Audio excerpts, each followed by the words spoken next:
Peanuts! Peanuts!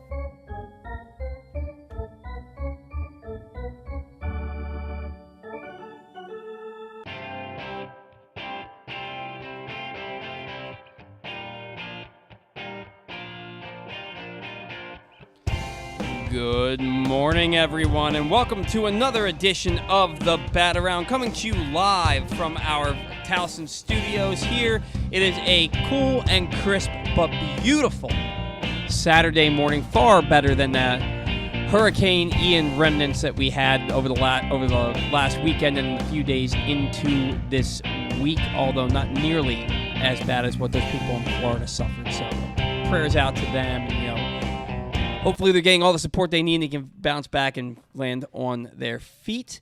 But that kind of came out of nowhere, I guess. But I guess it did. We are here for the Bat Around. The Bat Around is brought to you today by the Maryland 5-Star. You can see Olympic athletes in action as the nation's best horses and riders compete in one of the world's premier equestrian events at the Mars Maryland 5-Star at Fair Hill, presented by Brown Advisory, October 13th through the 16th in Cecil County. Today's show also brought to you by the FanDuel Sportsbook at Live Casino and Hotel. Come experience Maryland's #1 sportsbook this NFL season at the FanDuel Sportsbook at Live Casino and Hotel. The ultimate place for any sports enthusiast. Take advantage of our 24/7 kiosks, massive video screens, and watch all the action from the best seat in the house. With more money paid out than anyone around, make every moment more at the new FanDuel Sportsbook at Live Casino and Hotel in Hanover, Maryland. I just got really low. Well, you were really loud before, so I don't know. We're just trying to balance it out over here. Yeah. So Zachary, Yes, Zach sir. Goodman, young sir. Good morning. Good morning. How are you? Not bad. I love the weather. This is playoff baseball and football weather, and it can't be better. No, yeah, I love I don't mind weather like this. I mind when it's 48 degrees, it's cloudy, it's raining, and it's gross out. I mind that. Fair enough. It's only 51 out right now. But this stuff, and I know it's going to get a little bit warmer. I don't mind fall weather. I mind winter weather, and that's why I don't like. I don't know. Maybe I'm a glass half empty kind of guy. I don't know. Like Thursday night, it was gorgeous on Thursday. It was 75 degrees. It was sunny, beautiful, and Thursday night, it was a nice, decently warm evening. Nice breeze. And I heard crickets chirping. The breeze felt good. It smelled like spring. And I just sat there and I was like, you can't fool me, fall. You don't fool me. I know it's coming in a month and a half. Screw you, fall.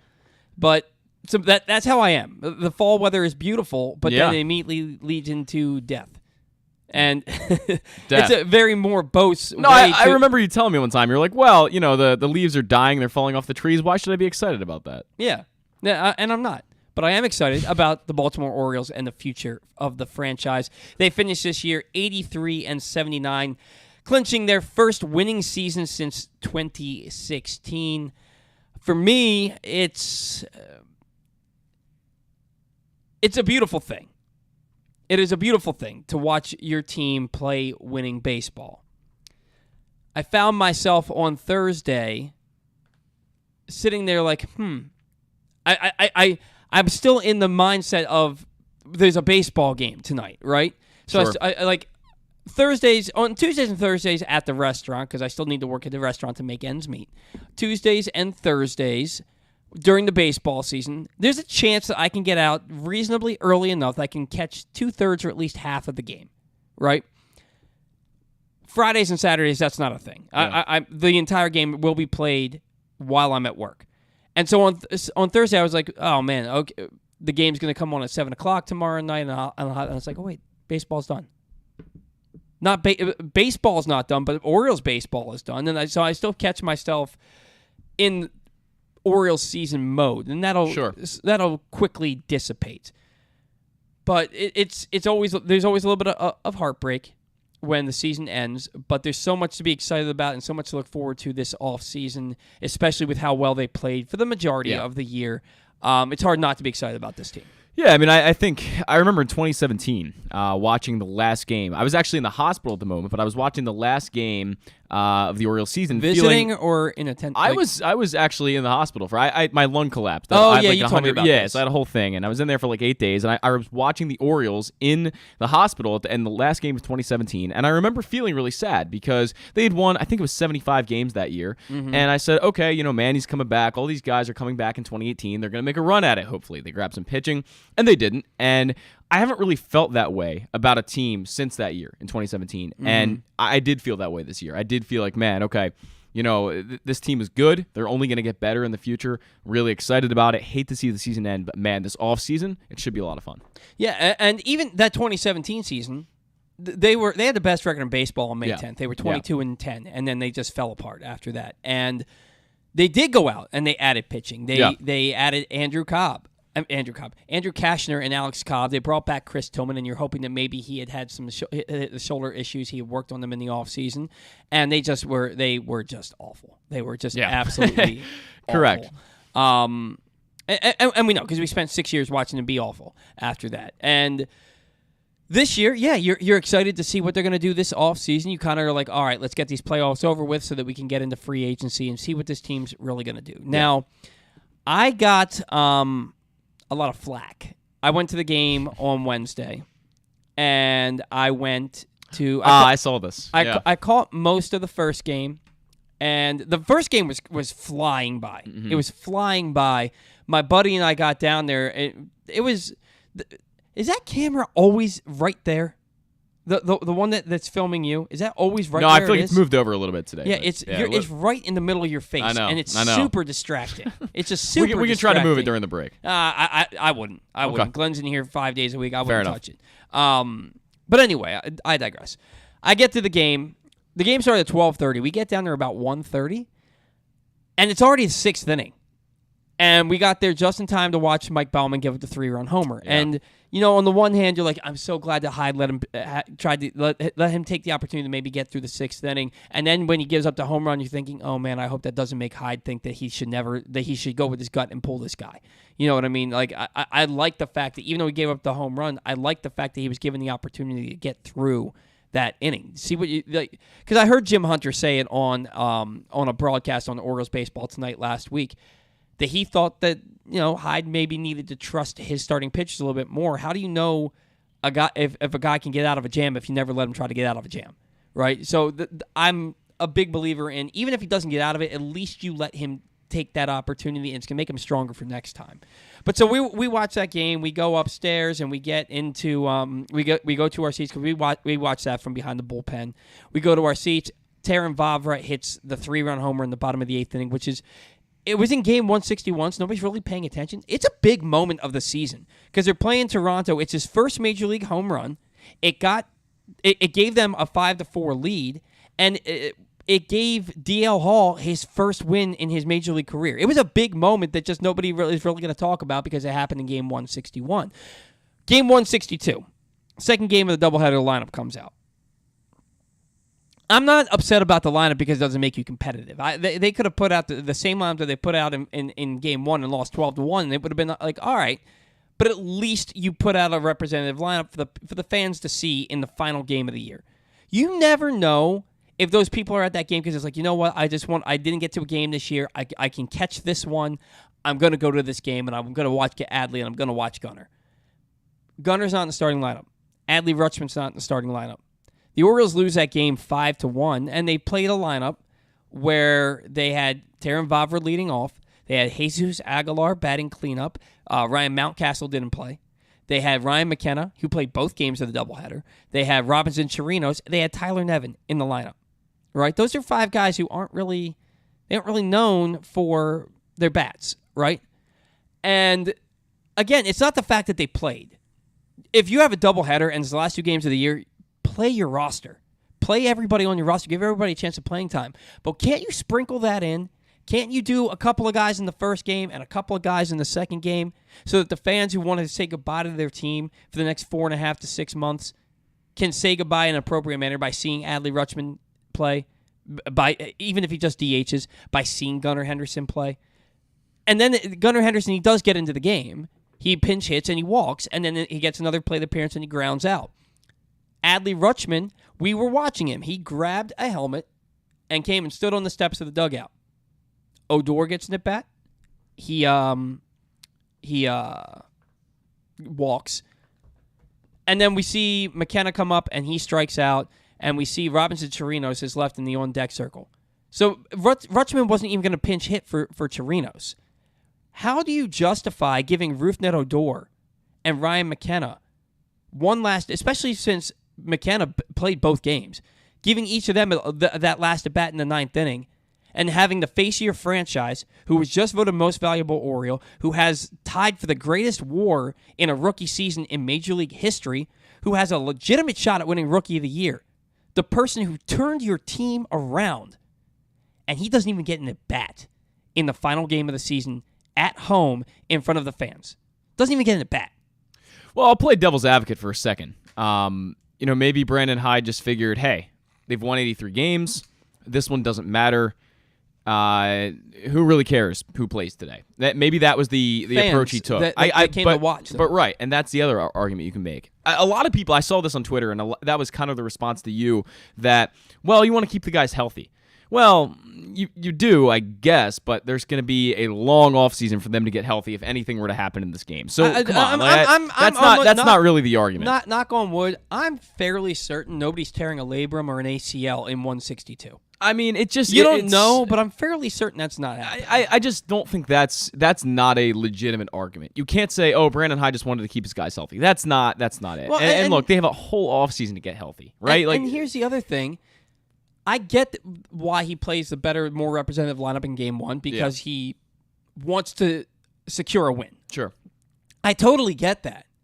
But I would have much rather, and I think a lot of people would have much rather seen the lineup from Game 2 in Game 1, so that in Game 2, in the last game, the final chance to say goodbye, you get the players that you want to say goodbye to. Oh, 100%. And what you've said, and it's kind of a narrative we've been going over the entire season, that these punt lineups, similar to the one he played in Game 2, are just not the most efficient. If you want to sprinkle guys in, and you have to, of course you have to play the Robinson Chirinoses of the world, and the Tyler Nevins, and the Ryan McKennas, but do it in a manner that makes more sense. Instead of throwing all of them into the lineup at one time and basically saying, okay, we're not going to win this game because this lineup, we have 5 of 9 guys who can't hit, why don't you sprinkle them in a little bit, right? Like maybe let Rutschman play Game 1 and Henderson play Game 2. So then it's a little more balanced going throughout. And then you can just sprinkle these guys in that, you have to play at some point, because you do have to play them. They're on your bench and they have to play at some point. So it's the last day. I have no gripes with getting every single player on that roster. And that's what I'm saying. Time. Yeah.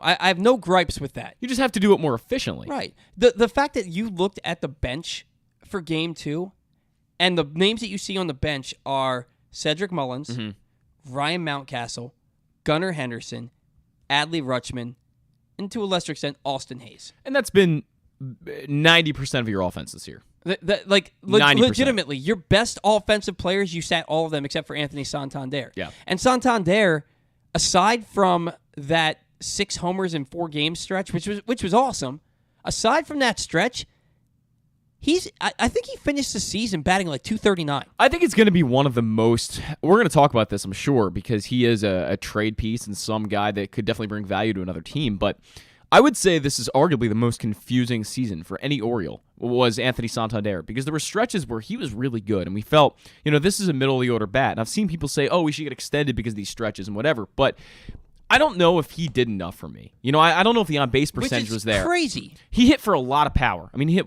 31 home runs? 33 home runs, 89 RBIs. He had a slugging an OPS of 773. But that's so low. A guy that's hitting 33 home runs, that should be in the 800s. He hit 240. He's a career 245 hitter. Yeah. He hit 240. His last 7 games, he went 0 for 22. Yeah. His last 15 games, he went 9 for 54. And his last 30 games, he went 20 for 115.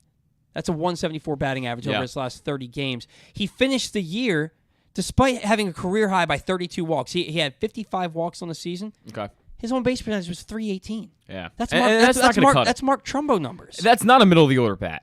However you want to play. That's not a middle-of-the-order bat in a 2023 playoff team. And that's what I think the Orioles are going to have to consider. We have, we've talked about this a lot with the way that they need to add a middle-of-the-order bat because guys like Santander, guys like Austin Hayes, they're streaky hitters, and they don't really produce consistently. And I think an on-base percentage of .318, and I assume Austin Hayes is around there, but probably a little bit lower. This is a great reason as to why the Orioles need to add a consistent middle-of-the-order bat who gets on base at more of like a 350, 360 clip. 318 is simply not cutting it. I'm not asking for a guy like Juan Soto who has a 400 on base percentage year to year, but a guy who's just more consistent and the strikeout numbers aren't super high and makes a lot of contact. And maybe that guy's Colton Cowser. I'd like to believe that guy's Colton Cowser. So based on I guess a certain number of at bats because Adley Rutschman's out unless he led the Orioles in on base percentage. Sure. This is what the MLB app has for the Orioles top 5 in OBP. Number 1, Anthony Santander and Cedric Mullins, 318. Austin Hayes, 306. Ryan Mountcastle, 305. Jorge Mateo, 267.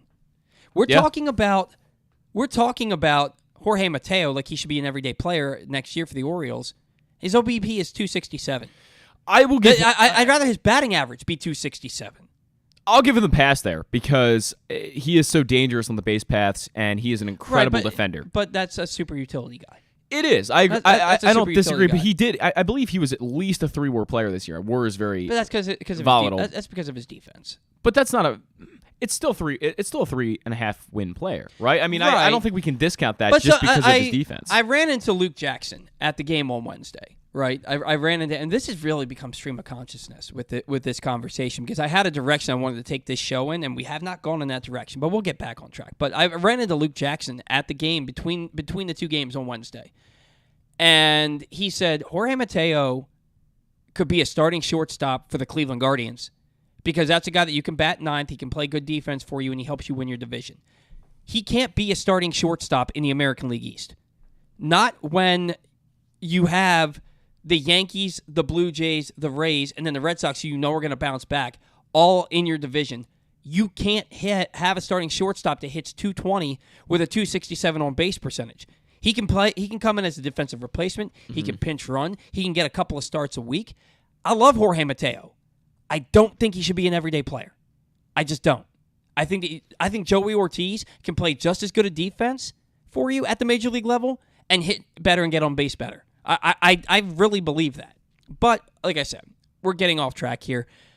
Overall, the Orioles season was a wild success. They exceeded any and every expectation put out there. There's not one. If one person tells you they expected this, they're lying to you, and you should probably cut them out of your life, right? So what are your favorite moments? I'm going to go through some of mine. One, and these are in no particular order. I'm saying this one first just in case I forget it. I loved the season sweep of the Texas Rangers. Just something about the Texas Rangers has always rubbed me the wrong way, and maybe it's because they beat the Orioles 30-3, and maybe it's because Josh Hamilton hit 4 home runs against them and almost had a fifth, and he missed it by like 6 inches. But a season sweep of Texas, he went out and spent $500 million on free agents to finish in dead last place in their division. That was so awesome to me.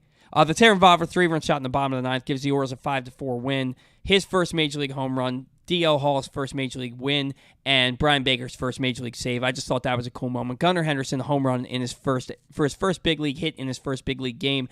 Adley's debut was the changing of the tide for this team, even though they were pretty bad for 3 weeks while he was here. They then took off after that 3-week mark. Austin Hayes, even though we've hated him a lot, hitting for the cycle in 6 innings in a rain-shortened game against the Nationals in June was one of the coolest things. And I remember I was watching Stranger Things in the rain delay with my wife, and we were in the middle of an episode when they came back. So I was watching it on my phone, and I saw him hit the double, and I went, he did it! Oh my God, he did it! It was such a cool moment. It was really cool. 3 straight winning months after none since 2017. You had a winning month in June, July, and August, and you started out September, I believe, with 3 wins, and then it kind of fell off. That was awesome. Seeing this team consistently win for an extended period was like, this team's for real. There were no doubts. It wasn't, this is a fluke and they just had a good month. They played good baseball, good winning baseball for over 3 months, and it was awesome to see. 8 walk-offs this year. I'm kind of doing these in reverse order from the way I had them in my notes, but 8 walk-offs in total this year after they only had one between 2019 and 2021. The 2019 and 2020 seasons, they only had one walk-off the entire time. And 3 of those walk-offs this year came in 4 days in May against the Yankees and the Tampa Bay Rays. That was just like the coolest thing ever. Was walking off against the 2 teams that are favored to win the division, maybe get to the World Series, was super cool. The 12-8 win over Boston after trailing 6-0 in the 3rd inning, that was a big win. And Zach and I were at the game on Easter Sunday. Nestor Cortez strikes out 12, no runs over 7 innings. But he was matched, and I can't remember who started for the Orioles in that game. It may have been Jordan Lyles. That sounds right. But they went toe-to-toe. It's 0-0 out to the 7th inning, and then the Yankees go to the bullpen, and the Orioles score 5 runs in that inning, including 2-run base hits from Rougned Odor and Ryan Mountcastle. That was just a really awesome win at the beginning of the year. It doesn't feel like it was 6 months ago, but it was. But yeah, so for me, it was exactly 6 months ago. It was April 8th. So for me, those were the coolest moments. What about you, Zach? I mean, I think you covered the majority of them that I had in mind. I think the Adley Rutschman debut was just so impactful. We went to that game together, we were right? there, right? We were there. And I think that game really was, like you said, the changing of the tide. This was the turnaround point for the Baltimore Orioles, the turn from a rebuild into a competitive team and getting closer and closer to that point. That game, the electricity, the intensity, all of it was just...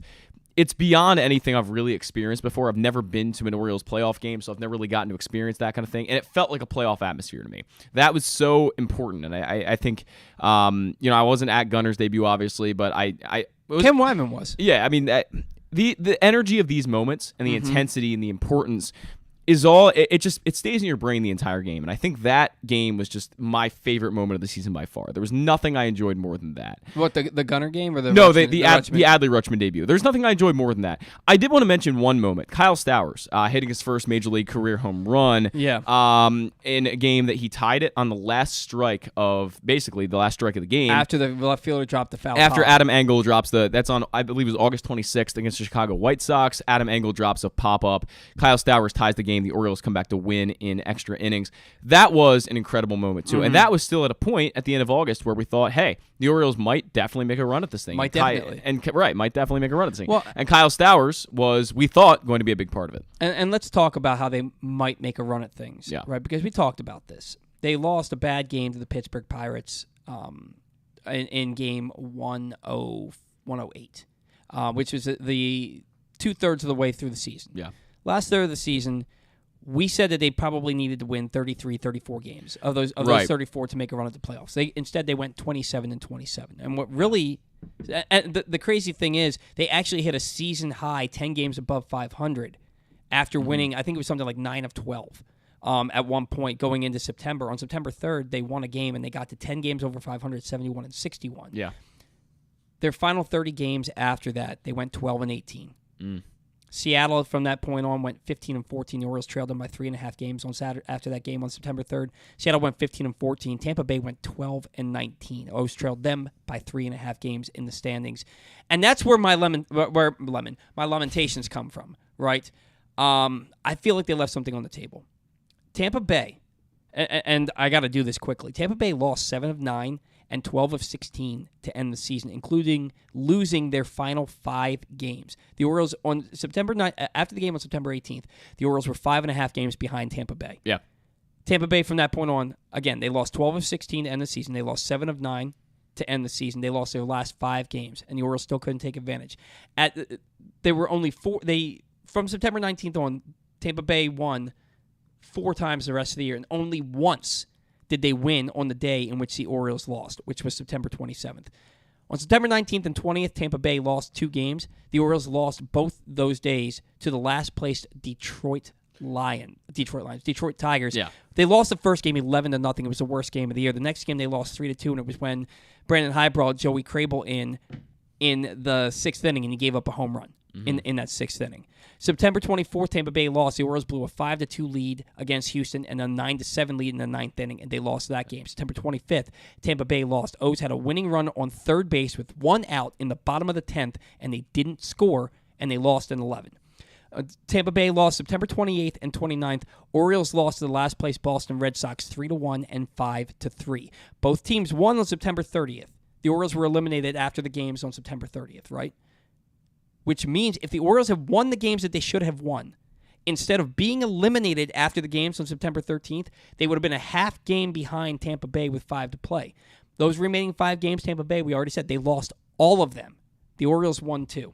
And it's not like Tampa Bay, if they had played better, or if the Orioles had won those games, Tampa Bay would have still been playing. Was still playing for playoff seeding. It's not like they rested their guys those last 5 games. They were still playing for playoff seeding because they don't want to be a road team, right? Tampa lost those 5 games. The Orioles won 2 of them. The end of the season, the Orioles would have been a game and a half up in the playoffs. Yeah, the games that we expected them to win against Tampa, against Detroit, against Oakland, against Pittsburgh, not sweeping Oakland, losing 5 of 7 to Boston in September, losing 2 of 3 to Detroit at home, and 5 of 6 overall to Detroit in the regular season, losing going 3 and 4 against Tampa Bay, against Oakland. The Orioles against they played the 6 worst teams record-wise in baseball this year. They went 14 and 15 against the 6 worst teams in baseball. Again, lost 5 of 7 to Boston in September. They had a losing series in Cincinnati, 3 and 4 versus Oakland, 1 and 5 versus Detroit. They lost Hayes, Mateo, and Mountcastle at the exact same time after taking 2 of 3 in St. Louis and proceeded to lose 6 straight. They lost to the Cubs at home in a game they should have won. They lost 2 of 3 to Minnesota where there should have been a sweep, but they had 2 walk-off home runs against Jorge Lopez. They lost 6 of 8 after reaching a season-high 10 games above 500 to pretty much kill the season. And again, not being able to sweep the A's and the Pirates. These are the things that make you feel like the Orioles left something on the table. Because it's not like they were losing to good teams. They were losing to losing teams, and it cost them. It cost them the playoffs. And that's where I get upset. The season's a wildly successful outcome. Everything that happened this year was fantastic. But they should have and could have made the playoffs. Tampa Bay basically opened the front gate and stood off to the side. And the Orioles just kept... It's like I was watching a guy... I remember I worked at the kiosk in the mall. It was a sunglass stand in the mall when I was a teenager. And there was a bank right there. And there was this guy, and it's this old man, and one of the glass doors is closed, and one of the glass doors is open. The glass door that's closed is locked. And I watched him pushing that closed glass door for 2 minutes. Couldn't figure out how to get out until he looked over and saw that the door next to him was wide open. And he came out and he saw me laughing. He goes, "Are you laughing at me?" I was like, "Sir, I'm sorry. The door was wide open." That's how I feel about the Orioles. It's like the door was wide open, but for some reason they kept still trying to walk through the closed door that was locked. They left a lot on the table. I know, it's a rant. We got to get Stan the Fan on the line. The Stan only has a limited amount of time today anyway, so I do apologize for keeping him waiting with us. I want to remind you today's show is brought to you by Pressbox's Glenn Clark Radio, which is a definitive place to find the best daily discussion of Baltimore sports. You can watch the show every weekday from 10 to noon at youtube.com/PressBoxOnline or Facebook.com/PressBoxSports. Or you can listen to PressBoxOnline.com/radio with podcasts available on iTunes, Spotify, or anywhere you get your podcasts. You never know who might pop up on GCR. This week, the guys called up with NBC's Mike Tirico, former Ravens offensive coordinator Marty Mornhinweg, and Maryland safety Bo Braid. Find those interviews and this week's Tyus Bowser Show with special guest Mark Andrews in the Glenn Clark Radio Week in Review feature at PressBoxOnline.com. I feel like I kind of glossed over that. Mark Andrews will be, or was, on the Tyus Bowser Show. He's going to be, I believe, on the Tyus Bowser Show. No, he was. He was on the Tyus Bowser Show this past week. So please go to the Glenn Clark Radio Week in Review feature at PressBoxOnline.com because you're going to get to hear Mark Andrews on the Tyus Bowser Show.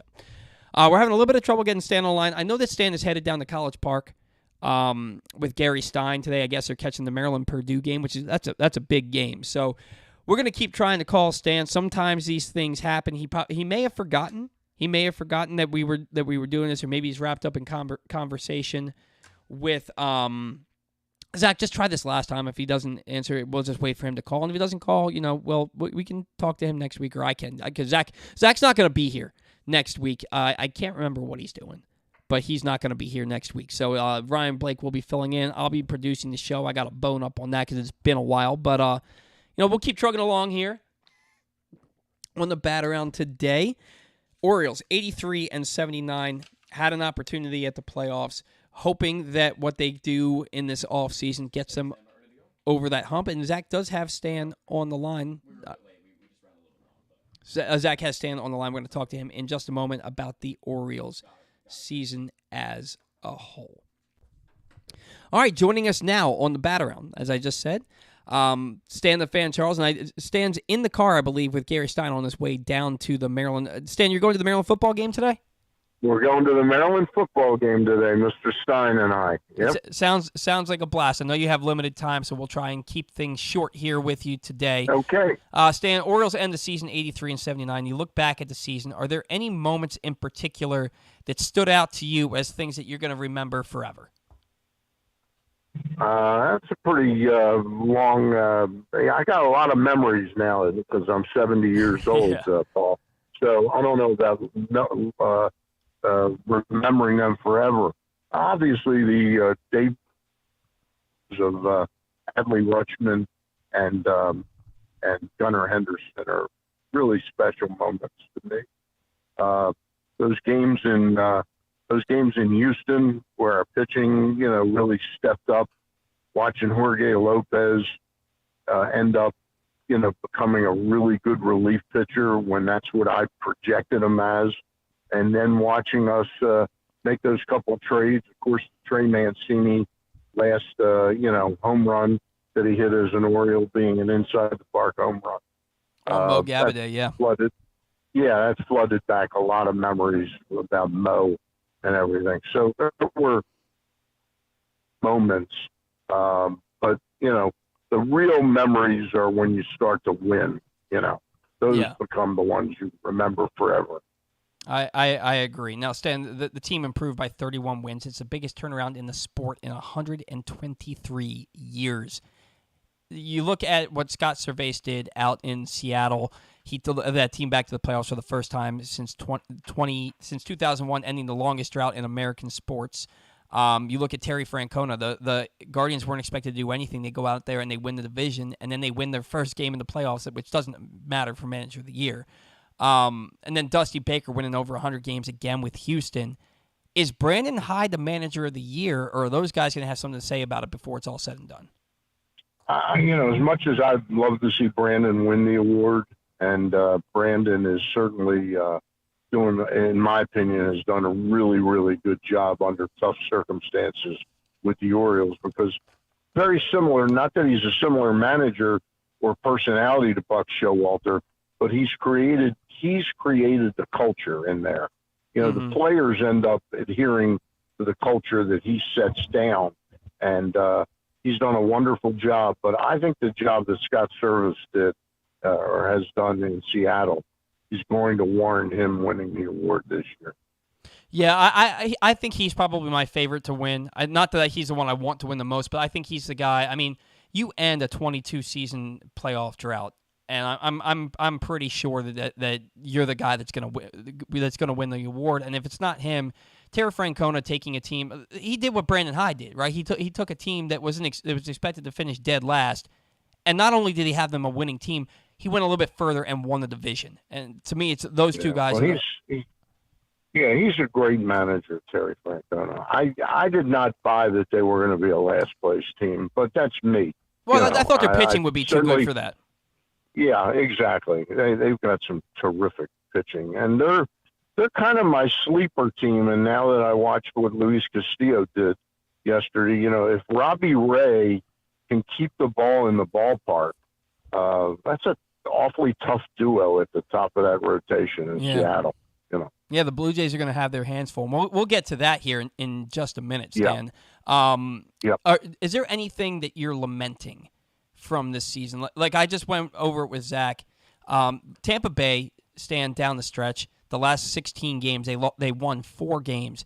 They only won one time on a day when the Orioles lost, and the Orioles didn't take advantage. So I went through it, and the games that we feel like the Orioles should have won, like the 2 games that they lost to Detroit, losing 3 or 4 to Boston, stuff like that, losing games where they had leads late or opportunities to win late. The Orioles would have been a game and a half up on Tampa Bay at the end of the year if they had handled their own business, and they didn't. So when I ask you, do you lament anything from this season?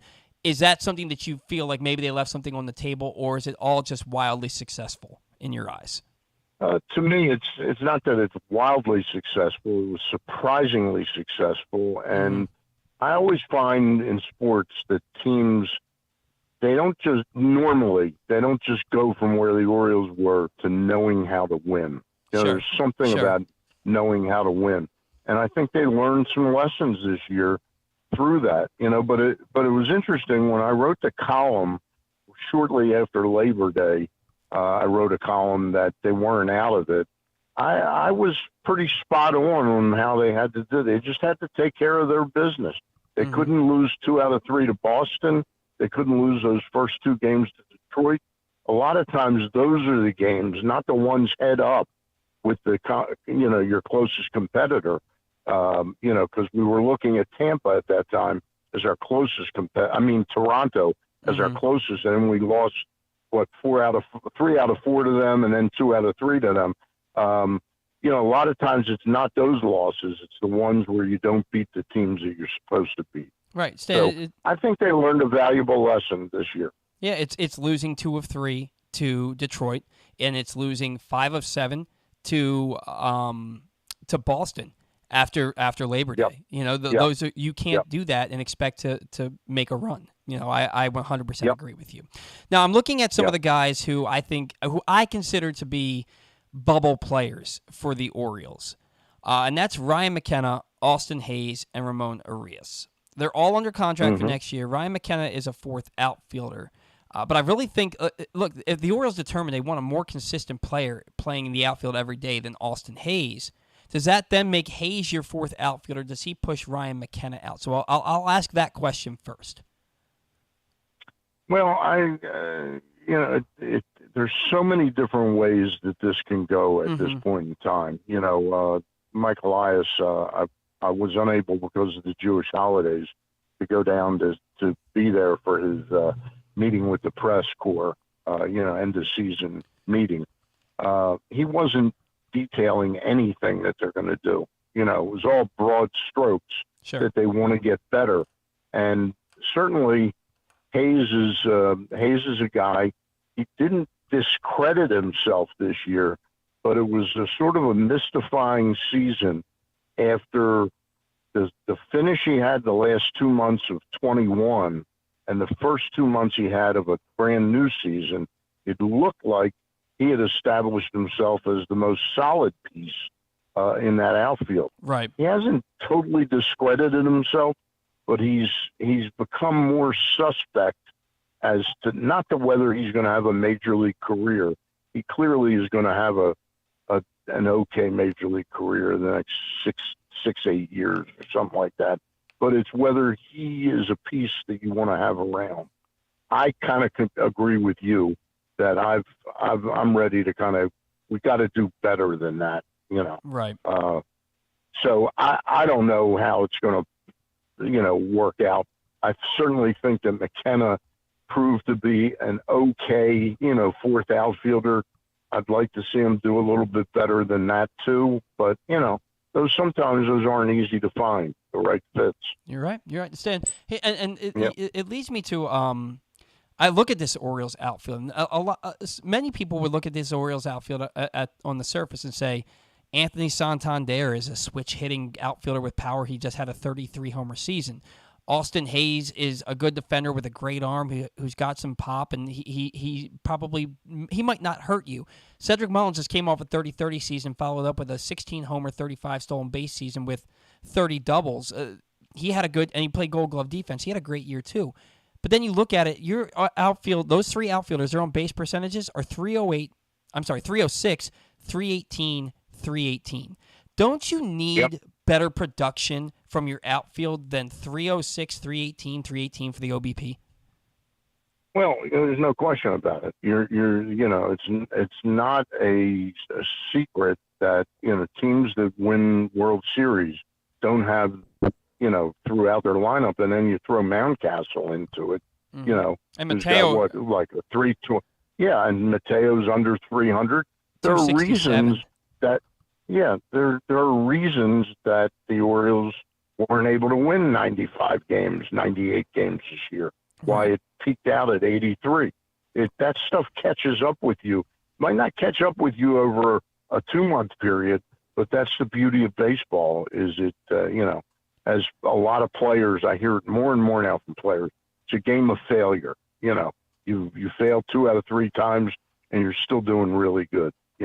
And our guys, unfortunately, we've got too many non-productive at bats in the lineup. Yeah, guys that fail 3 out of 4 times. You're right. You're absolutely right. So it's going to be interesting. And don't do the other things like work the count. I mean, again, I get back to Mountcastle, who's got so much natural ability, but again, when you're 20, start to be 26, 27 years old, and you haven't mastered control of the strike zone, I mean, when you watch an at bat that Adley Rutschman has, and then you watch Ryan Mountcastle kind of flail at anything they throw up, almost making the decision before the pitch is out of the pitcher's hand that he's going to swing at the ball.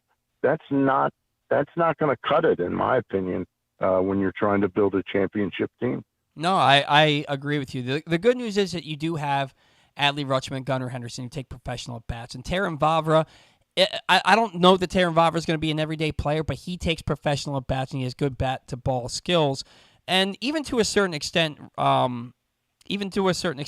least in the minor league level, Kyle Stowers was decent at getting on base. Only 306 on base percentage in his cup of coffee in the major leagues. But they have guys. But you're absolutely right. You can't have 5 guys in your lineup who have an on base percentage between 267 and 318. It's going to be interesting to see. Hey, real quick, it's not just an indictment on this team. If you go back to the last Oriole team that was really entertaining and fun, the 2012 to 2016 Orioles, Adam Jones, the difference between Adam Jones being a Hall of Famer and being just a really solid player is his on-base percentage is like 318. Yeah. Mark Trumbo, it was great that we had the Trumbo Jumbos for 3 years, but his on-base percentage was routinely under 310. Yeah. That team in and of itself, it was like a 315, 318 on-base percentage, where the Royals, the team that beat us, was like 335, 340, Yeah, it's a huge difference. Absolutely, Stan. I that was my biggest thing. I didn't want Mark Trumbo to get a contract with the Orioles. They signed him, and I was like, I made myself happy about it, but I didn't want it because he didn't get on base. And that was all Peter Angelo's. 47 home runs. Yeah, you have 47 home runs and your on base percentage is 316. That's one of these things is not like the others, right? I know. Just a couple more minutes here with you, Stan. I'm going to skip over the Chirinos and the Odor questions because they're just really not important. Do you think the lawsuit and the Goldman Sachs reports about helping the Orioles with the sale of the club will make free agents leery of coming to Baltimore? Nah, I don't think so. No. The Orioles aren't about to sign any life-altering contracts to free agents. They're not giving a current version of a 10-year Albert Pujols type of contract. I don't think players they would love to know who they're playing for. Juan Soto's agent, Scott Boras, made that point that was part of why his client didn't want to sign with the Nationals. They didn't know who the ownership would be. They didn't know the face or shape of the rebuild there. That's perfectly understandable.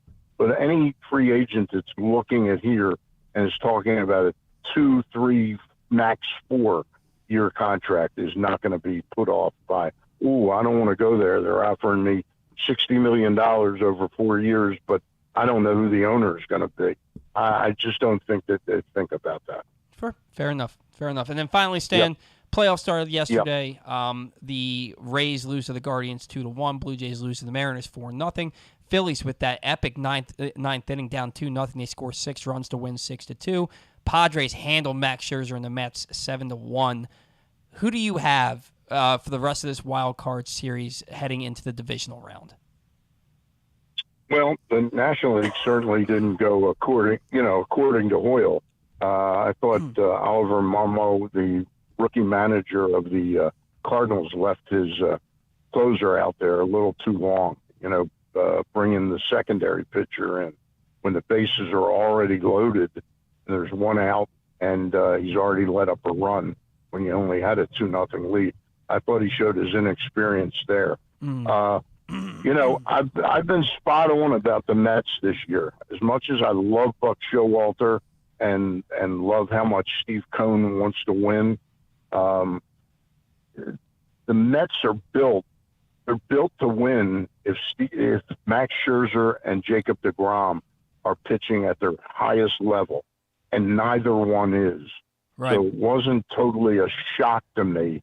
It's a little shocking again. I think Buck got gobsmacked by how it just got out of hand. The 3-run homer, that put it way out. I knew he was in big trouble when he gave up a home run to Grisham in the second inning. I said, this is just not Max Scherzer. But, he looked like he calmed down in the third and fourth, and it just all blew up like a hand grenade in his face. So the Mets, they're in some trouble. The Cardinals, the problem with the Cardinals in a 3-game series is today Miles Mikolas is pitching for them, but Aaron Nola is pitching for the Phillies, I believe. And that's not a task that I'd like to have to, win that game. Right. So I think both of the road teams really have command of those series right now because they're such short series. In the American League, I think Seattle I would have picked Manoah to be dominant yesterday. He was anything but. Seattle's got a big upper hand in that series, and of course the other series. I just Tampa to me, they got Tyler Glass now today, who's a sensational pitcher if he's healthy, but they look like the JV to me versus the really good teams. And Glasnow's not stretched out, and he's starting in a playoff game for you in a do or die game. I don't know. And Stan, I don't like that. I read somewhere he's probably only going to go 5 innings. Yeah. If that. Yeah. And Stan, we talked about the Rays collapse down the stretch. They lost 7 of 9, 12 of 16, and their last 5 games overall to finish the season. I think they're on their way out. I wouldn't be surprised. Yeah, I think they're on their way out. Yep. Yeah. All right, Stan, say hi to Gary for me. Have a great time at the Maryland football game. I wish I was doing the same. What do you have coming up this week? I wish we had time for Gary to come on with you. He's got this really interesting idea to juice up the baseball playoffs in the first round. But I don't want to speak for him. Okay, it's mind blowing, the idea he has. Okay. Right. Speaking of which, I do want to ask you real quick. Do you like the 3-game wild card series better than the 1-game win or go home? Yes, I like the 3. I like this the way it builds toward a crescendo with the 3, then a 5-game, then a 7, and then the World Series. I liked it too. Yeah. All right, very good. All right, have a great time, Stan. Guys. We'll talk to you soon. All right, we'll talk next Saturday. Okay. Right, bye-bye. See you. And that was Stan the Fan Charles joining us for his weekly segment here on the Bat Around. Just want to remind you that Stan has 2 great shows for you every week. Every Monday night, Stan and his Maryland football buddy, Gary Stein, every Thursday, they chat with a different newsmaker in the world of sports. And every Monday night, Stan and former Orioles pitcher Ross Grimsley visit with a different guest from the world of baseball. This week, Stan and Ross held an Orioles end-of-season roundtable with press box editor Luke Jackson, and he previewed next week's Maryland 5-star with Marty Ballman and Kaylee Collett. Find those, or it may be Kaylee Callie. If I mispronounce your name, I apologize. Find those shows under the videos tab at facebook.com/PressBoxSports or at PressBoxOnline.com/radio. Stan and Ross are back on Monday with another great show. Guests to be determined. Zach, I wanted your opinion on the little rundown I did about Tampa Bay.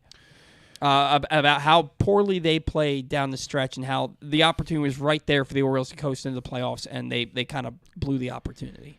I don't necessarily agree with you.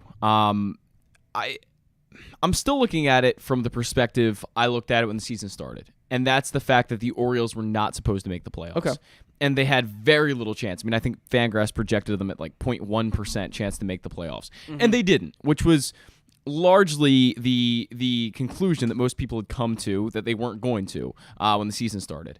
I don't think the expectation by anyone for the Orioles was to do any more than what they did. I think they reached far and above the expectation of most people. Overall, that's how I feel. Therefore, I don't really see this as a loss. I see this as a win. You had a great season. You went out there and you won 83 games, and you set yourself up for a fantastic 2023. And I think that's all you could have asked for. I think you're misinterpreting my thoughts on this. So I get you're thinking that they lost a lot of games they should have won against teams that aren't. Because I'm not. This season's a win. This season. I'm getting there. Hold on. Okay. I think that they did leave some games on the field. Sure, they could have beaten teams that were worse than them, such as the Pirates, such as Boston. Sure, they could have beaten those teams. But the fact that they weren't expected to in the first place, and they really shouldn't have won a lot of the games that they did in the first place. I mean, 83 wins is probably 13 more than I thought they were going to get in actuality this season. So, in fact, I think they won a lot of games they probably shouldn't have. So, the fact that they missed out on some games that maybe they should have won down the stretch isn't really too upsetting to me. So, maybe that doesn't answer your question totally, but I think that this is within realistic expectations what the Orioles could have done at their peak this year, is win 83 games, if that makes sense. Yeah, and I think that they did. This was their peak, right? This was so far and away above where we expected their peak to be. Like this is Mount Everest compared to some hill out in Western Maryland, right? One more part of my point is that I think what they could have won, all those games they could have won against the bad teams, is what they're building towards. Mm-hmm. They got to get there to be the team that can do that. And that's what Stan said. Yeah. He said that teams don't go from losing 110 games one year to just knowing how to win the next year. This is still a young team that is learning how to win. How to win, right? And so losing these games, if you were to take the Orioles, if you were to take that roster, and you were to sit them down and show them my notes about Tampa Bay, I don't know that their reaction would have been, "Oh man, I can't believe we let this one slip away." They know what was it. Sure. I think their reaction would be, next year that's not acceptable. Right. Next year we're just wait. I don't think that they would feel bad. I think that they would be like, you know what?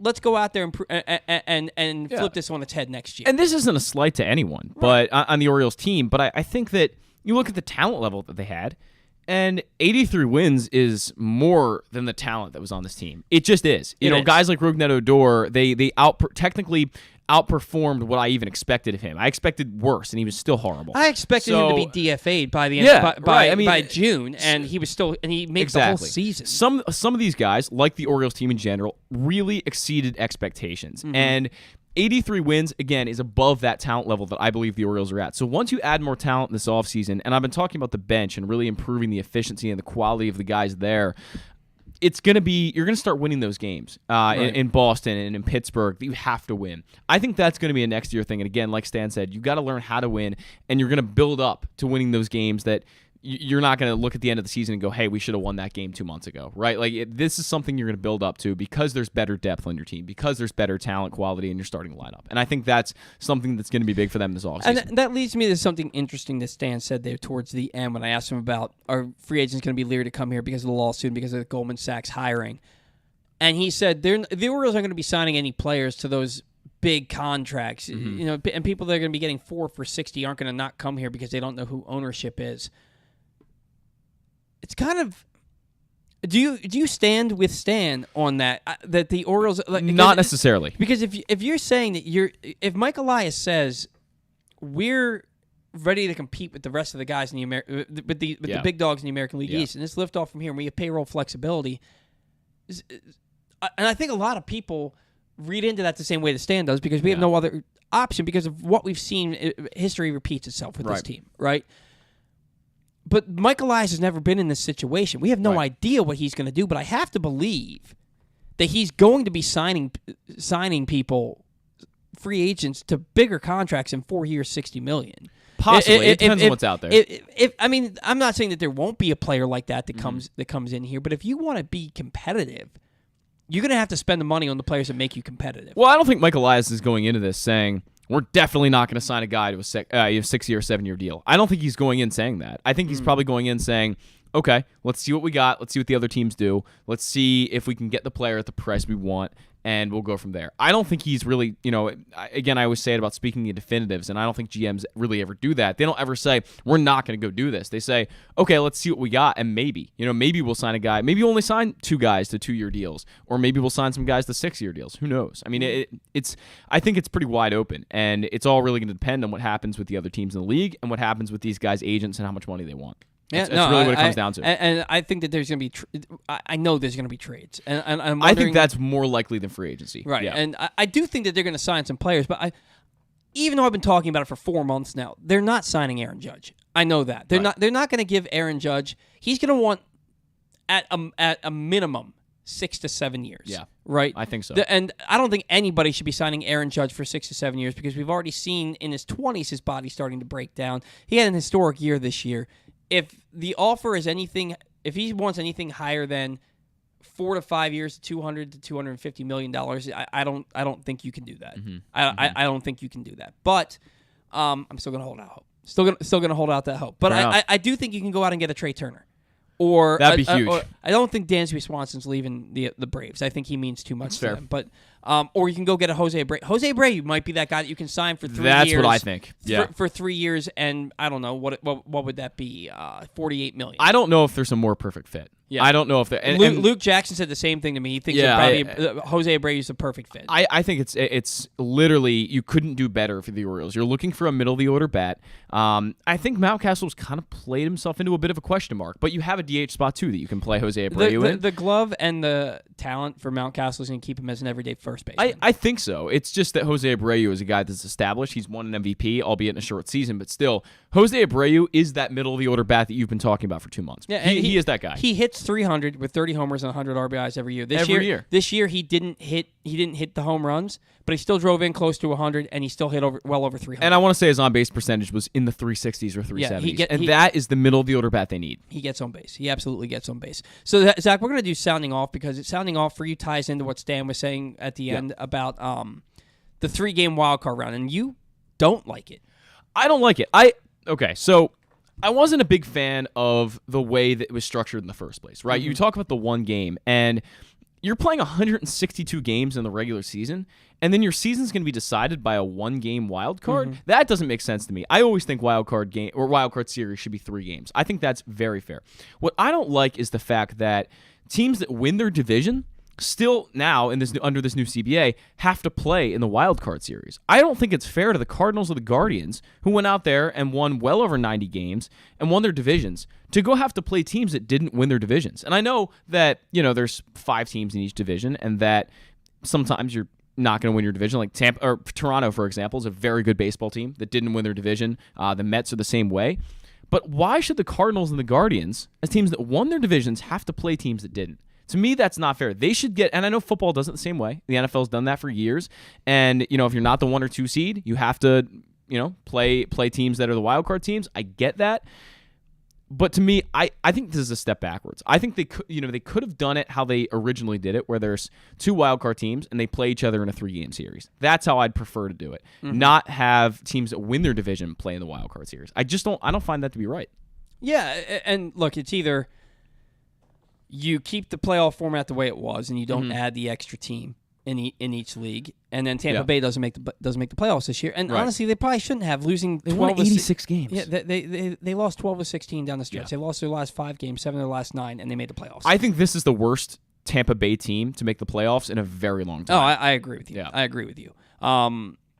So I agree with that. And on the other hand, if you add the extra playoff teams, you need to have more than the extra wild card team, because if you want all 3 division winners to get that first round bye, then you'd have to expand it even more. You'd have to expand it to. I'm thinking it would have to be. I'm saying go back to the 2 wild card teams. That's my opinion. There's no other way to do it. There's no other way to do it, because then right. even if you expand it to 10 teams, now you have teams that are right at or right below 500 making the playoffs, and then you have 5 wild card teams and 3 division winners. No, you're not gonna. I mean, after the first round, it's a whole thing. They found a nice little way to do it to make it more like the NFL, where your two top teams get buys. Get the buys, right? And the NFL doesn't even do that anymore. Only the top team. Right, they are changing that. Yeah, that's right. They changed it last year. Yeah, only the top team gets the buy now. But so I don't have an issue with it. I like the 3-game series. I like knowing that my team has more of an opportunity to make the playoffs, because once you get in, you still have to go win a World Series. No, it's really just the division winners having to play in that series is my issue with it. I like the 3 games itself because, again, you play 162 and then your season's decided by 1. I don't think that really makes sense. Yeah, that never made sense. Yeah, but I don't know. I don't have an issue with the playoff format. Fair enough. Because we've seen in other sports, the top 2 seeds, they get the bye, and then if you didn't win your division, you're the one team that. I mean, if you won your division, you're the one team that wasn't one of the best in baseball. Yeah. There are 4 teams that are the elite of the elite in baseball. You weren't one of them, so you should have to now. And you get to as that division winner, as that third division winner, you get to host all 3 games of the wild card series, and that's what makes that a little bit more fair. So I don't really have an issue with that. Your argument can be, well, if you're saying the Cardinals and the Guardians are so good, why are they not going to go out there and just blow the brakes off the teams they're playing? Because it's baseball, and that's my counter argument to that. Because it's baseball, and anything can happen in the playoffs. I don't even think that that's a fair argument, because I don't think anybody thinks that the Guardians are better than the Blue Jays, and the Blue Jays didn't win their division because the Yankees were historic. I don't think the Yankees are a better team than the Blue Jays. The Yankees were historically good for 3 months, and they got so far out in front, and the Blue Jays were kind of playing under their talent level to the point where they had to fire their manager. Yeah. You know what I mean? So, and you're not going to convince me that the Cardinals are a better baseball team than the Mets or the Braves. The 2 teams battling it out in the NL East, the Cardinals aren't better than either one of them. Yeah. You know what I mean? So I think it's fine the way it is. I understand your gripe. But I'd rather have an extra team make the playoffs to give my team more of an opportunity. And, if you won your division, you didn't get the first round bye, at least you get to host every game of that wild card series. Yeah, that makes sense. Yeah. That makes sense. Yeah. All right, we got to catch a break. We have Well, first off, the first hour of today's show is brought to you by the Toyota Tacoma, which comes in a range of models and trim lines. You can choose the perfect Tacoma to reflect your unique personality and driving habits. Just go check out buyatoyota.com for deals now on your new Toyota Tacomas from your local Toyota dealer today. When we come back in from the Baltimore Sun, Andy Kotska joins the program. That's next on the Bat Around. Glory Days Grill's Oktoberfest menu is now running. It's one of their most popular seasonal menus all year. It features the chicken schnitzel, the Oktoberfest brewer's platter, the brewer's sausage sandwich, the Bavarian burger with a pretzel bun, the cheddar ale soup, the slam dunk pretzels, and the apple cobbler. All of these meals pair well with Oktoberfest beers and Angry Orchard on draft. Dine in or order online at glorydaysgrill.com and pick up your favorites to take home. Glory Days Grill, great food, good sports. What's up, everyone? This is Tyus Bowser, and I'm excited to tell you that I'm back for Season 2 of the Tyus Bowser Show in partnership with Pressbox and Great Ace Memorabilia. Join us on Tuesday nights throughout the season as I'll be heading all over town with my special guests. And, of course, our co-hosts, Glenn and Rita. Or is it Rita and Glenn? What is it? I look forward to meeting you guys and talking a little bit about football and a lot about life. And if you happen to miss the show, you can now catch a replay Friday nights on 105.7 The Fan. Get all of your details for the Tyus Bowser Show right now at PressBoxOnline.com/Bowser. The next Tyus Bowser Show is Tuesday, October 4th at 7 p.m. at Guilford Hall Brewery, 1611 Guilford Avenue in Station North. It's brought to you by Maryland Vascular Specialists and the all-new Ginsu Kamado Grill. That first sip. That first bite. Start your day off right with a delicious breakfast at Royal Farms. Choose from a fantastic selection of fresh Royal Farms breakfast sandwiches and top it off with a rich hot cup of the freshest coffee in the world. At Royal Farms, breakfast is available day and night. It's the freshest breakfast in the world. Real fresh, real fast. Royal Farms. Come experience Maryland's #1 sportsbook this NFL season at the FanDuel Sportsbook at Live Casino and Hotel, the ultimate place for any sports enthusiast. Take advantage of our 24/7 kiosks, massive video screens, and watch all the action from the best seat in the house. With more money paid out than anyone around, make every moment more at the new FanDuel Sportsbook at Live Casino and Hotel in Hanover, Maryland. Please play responsibly. Gambling problem? Please call 1-800-GAMBLER or visit mdgamblinghelp.org. The Baltimore County Police Department is hiring. Entry-level officers start at close to $59,000 a year with a $10,000 bonus. Some restrictions apply. Plus a great retirement plan, medical, dental, and vision insurance, advancement to specialized units, tuition reimbursement, 15 sick days earned per calendar year, and even further incentives for military members and veterans. If you have a passion for service and want a career for life, visit joinbaltimorecountypd.com or call 410-887-5542. You must be a United States citizen, possess a valid driver's license, and have a high school diploma or GED equivalent. The Baltimore County Police Department is an equal opportunity employer. Stan the Fan here, welcoming back one of my favorite sponsors, the Costas Inn. And everybody around Baltimore knows the Costas Inn is a great place to go and grab crabs, steaks, salads, soups, whatever's on your mind to eat in person. But did you know that the Costas Inn has upped their game? They are now one of the premier takeout places in Baltimore. Give them a call now to order your food, 410-477-1975. That's the Costas Inn, over 4100 North Point Boulevard. Experience the best in Kamado Grilling, a complete outdoor cooking appliance. The Ginsu Kamado Grill allows anyone to sear, grill, bake, and smoke all types of food. Designed for efficiency and function, the Ginsu Kamado Grill upholds the enduring legacy of the iconic Ginsu brand. The Ginsu Kamado Grill is perfect to cook all year round, is great for parties, and ideal for tailgating with your friends. Reserve your Ginsu Kamado Grill today at ginsugrills.com and get $100 off on your pre-order when you use the promo code TAILGATE. That's ginsugrills.com. Reserve yours today.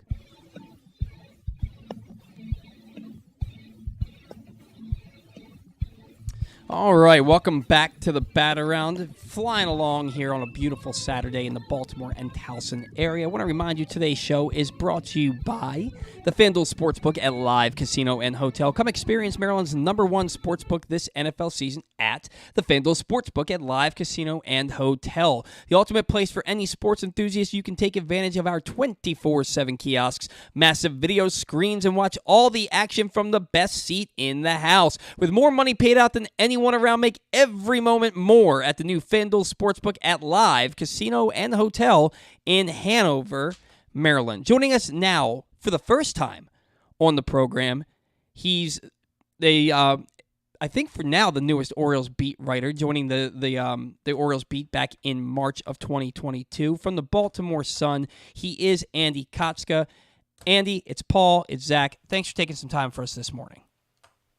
Yeah, of course. Thanks for having me. Absolutely. Now, first year covering the team, and they post their first winning season in 6 years. Andy, we could have used you 4 years ago, man. Where have you been? I was doing some college. I was finishing up work elsewhere, but no, it's good. It's good to be here. It was a fun season to get started. Oh, absolutely. And we're certainly glad to have you. What was your first season on the beat like, covering the Orioles and covering the first winning team in 6 years? Well, it was exciting. I mean, there was never a shortage of things to write about, which is a great thing between different clubhouse traditions. You know, the goggles when they get on first base, the home run chain, whatever it might be. Those were a lot of fun. You know, it was a really good clubhouse. You know, a lot of young guys that, you know, were open to talking to the media, which makes my job, you know, fun and easy. So it was a great time. And we all had a great time watching it. Did you get any ire from any of the other writers who've had to spend the last 4 or 5 years covering teams that lost over 100 games, and you come in and all of a sudden they're a winning ball club? Is there any like, oh, you got to pay your dues and you didn't have to? I think my beat partner, Nathan Ruiz, the Baltimore Sun, you know, mentioned a couple times how he joined right when the rebuild kind of began. So he struggled through those couple seasons where, you know, 100 loss seasons, all that, and I got to, you know, kind of fast forward right to when the rebuild is on the ending side. We figure at the ending side. So yeah, a little bit, you know, a couple, you know, comments here and there, but it was all good, and you know, it was a lot of fun to be part of the group. Yeah. Now, Andy, most will agree. The turning point for the season was Adley Rutschman's debut. They did hit a season worst 11 games below 500 3 weeks after his debut, but you kind of felt that changing of the tide when he came out and did that little spin to take it all in behind home plate back on May 21st. What is it about Adley Rutschman that helped get the most out of this team? Yeah, I mean, since he arrived, they're on a 96-win pace. Mm-hmm. Which is one heck of a turnaround for this club. But first off, I mean, defensively, he's one of the best pitch framers in baseball. So that really helps the pitching staff, especially a young pitching staff. Those borderline calls can go their way. Not many. I think he had 2 pass balls on him the entire season. Really good. With balls in the dirt and really block well. So defensively, standout catcher, easily one of the best defensive catchers in the league already. He's 24 and just came up. Offensively, pretty big presence, already as well. He got on base at a high clip. That's the biggest thing. Guys get on base. That's awesome. Can do it from both sides of the plate, lefty or righty. That helps with lineup construction for Brandon Hyde. Doesn't have to worry too much about matchups as much with Adley. But I think there's also a little bit of this sense of like, hey, the number one prospect in baseball is here. This is kind of the changing of the tide. And I think for so long, the clubhouse had been thinking, okay, the future. And suddenly when he arrives, it's kind of this feeling like the future has arrived with him. And now it's the present. So I feel like, when a guy like that shows up, it's kind of contagious for the rest of the clubhouse that like, okay, this is the start of something and we're going to kind of take off and this is the next step for us. And we really saw it. I mean, you can't really lie about a 96-win pace when he was here. Obviously, there was other things that factored into that. Gunnar Henderson shows up the last month of the season, did really well off the bat. Felix Bautista, is another rookie, does really well as a closer. But Adley was kind of the common denominator on the first of the big names coming up and really having a positive impact for both the pitching staff and the offense. And you mentioned his defense and his pitch framing capabilities. Adley did finish the year with 8 errors behind the plate. He had a couple catcher's interference, a couple pass balls, as you mentioned, but most of the errors were throwing errors. Were you surprised at all with some of his poor throws, and was that ever mentioned as a concern around the clubhouse? No, it was never mentioned. I wasn't all that surprised. He's going to be aggressive. Mm-hmm. That's kind of a big thing for him. He's going to be aggressive, and sometimes it backfires. I think one of the last series, I think it was against Toronto, the last series. He threw out 2 base runners in a game. Mm-hmm. That was a huge boost for Dean Kramer. Being able to get out of it. 2 innings with runners thrown out on the base paths. That's what Adley brings. He has a good arm. He's going to test it. And he's going to, try to get the best out of, those situations. And if a guy wants to steal, he's going to try to nab him. So I wasn't really that concerned. I don't think frequently it really came back to play. I know one time in New York, throwing error from him. I think it might have been 2 in 1 game. That was the instance where it was like, oof, okay, there was a runner actually scored. But most of the time, it wasn't a huge deal. Sure. The catcher's interferences, a lot of that is. When you're pitch framing, you kind of want to get the ball at its, closest to the plate as you can, because if you catch it too far back, it's going to look more like a ball. Mm-hmm. Because the ball will drop farther. So if he catches it closer to the plate, it basically looks closer to the zone. It doesn't have to move the glove as much. If you do that, it really helps with, deciding. I guess helps the umpire feel like that was a strike. So that's the biggest thing. So that kind of just is a sweet spot of, hey, sometimes you're going to have, catcher's interference. And you obviously don't want that to happen, but it kind of comes with the territory. If he's going to be such a good pitch framer, you're going to have to catch the ball really near the front of the plate. Sometimes you're going to catch the bat with it as well. So you just kind of take that with the territory, not the end of the world. You just hope that it doesn't break his hand at some point. So far it hasn't been an issue. That's the only issue, is if he really gets caught and it hurts his hand, that'd be a big concern. But overall, there wasn't really a concern with anything Adley Rutschman did. He was as advertised as the top prospect in baseball, and really was impressive all year. Andy, we saw Adley hit 13 home runs in 113 games this year. Maybe not quite the power I was expecting, maybe a little bit more. I expected him maybe to be at the 18 home run or 19 home run mark. Do you expect that power to come maybe a little bit more next year as he settles in a little bit more and just maybe starts to drive the ball out of the ballpark a little bit better? Yeah, actually, I think the thing that surprised me, not so much the home run number, but it was the fact that 12 of those home runs came as a lefty and only one came as a right-handed hitter. Yeah. So that was more of the surprising part. He was good from both sides of the plate, throughout the minor leagues, almost better from the right side of the plate, actually, if you look at his numbers. But he's going to get, I guess the good thing is he's going to face more righties in, just by statistically than he will lefties. So if he can be a really good lefty bat, that's a huge plus. And if he needs to sit, there's a higher percentage that the O's will get a good backup catcher who's a right-handed hitter. So it kind of works out, well, if he's going to be a little bit better on the left side of the plate, it'll be fine. Well, I think, you figure maybe next year, maybe the year beyond, some of the doubles that he hits are going to sneak out of the park. I think the thing that was most encouraging just looking at him this year was, he broke Cal Ripken Jr.'s rookie record for doubles. I think he had 35 or so doubles this year. The doubles are what I really look at for a guy like him. If he hits gap-to-gap power, eventually, when he, naturally some of those are going to leave the yard next year, get a full season under his belt, maybe a little bit more power as he grows. Although, at 24, he's already, he definitely has a lot of power in him already. I don't think I was really, thinking like, oh, he's underperforming at all in terms of home run numbers. The doubles kind of made up for it, in my opinion. Right. I just was surprised more so with the splits. He definitely was better as a left-handed hitter this year. It's interesting. We'll see, I guess, next year, what it kind of looks like, from both sides of the plate. But it was encouraging that he did hit one out as a righty against a left-handed hitter, and we'll see how he kind of develops as a right-handed hitter at the major league level. And Adley strikes me as the type of guy that he's going to work on that in the offseason and come back better from the. I'm sure that doesn't sit well with him. I'm sure he'll come back better from the right side next year. Now, when it comes to Adley Rutschman, it comes to Brandon Hyde. The team improved by 31 games.